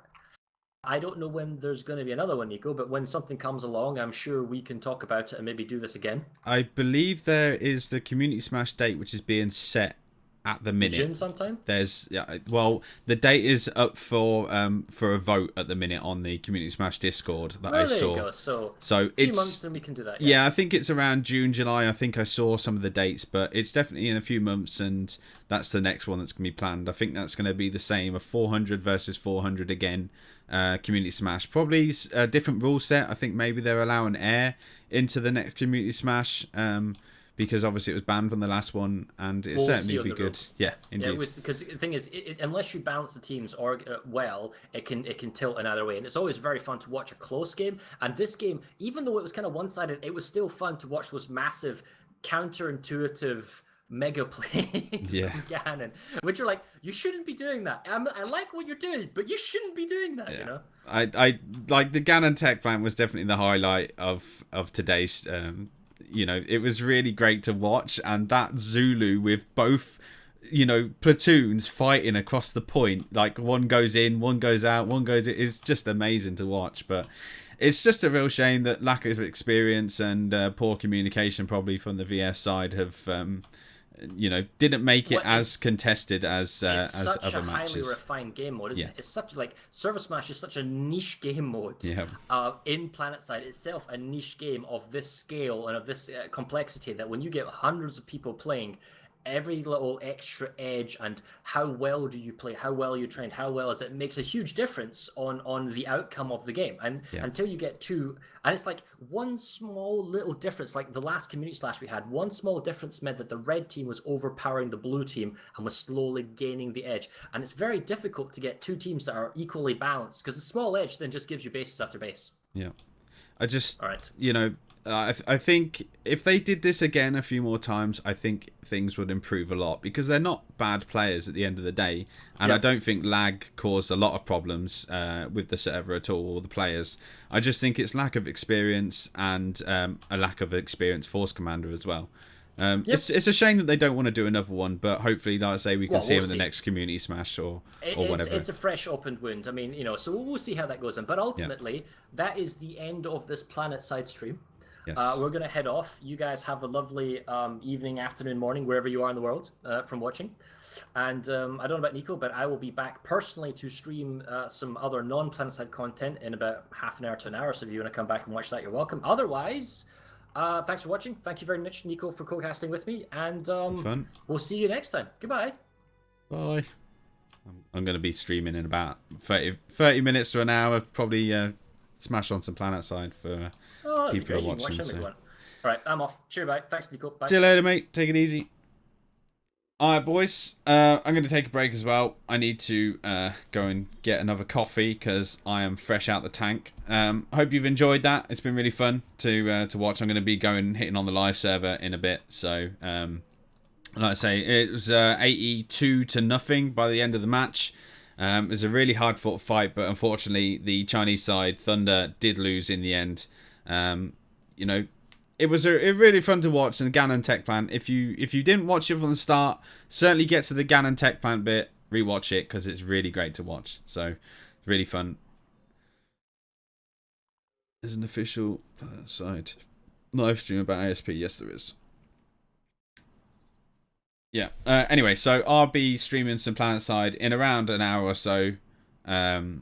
So be sure I'll be on live, so be sure to come check that out. Okay, so thanks so much. I mean, if anything bit. comes up, just messages in Discord, okay? Yes, mate. Alright, well, hopefully we're doing another one as well, so I'll see you boys in a bit. Thanks for watching, and I'll see you next time. Peace. User left your channel.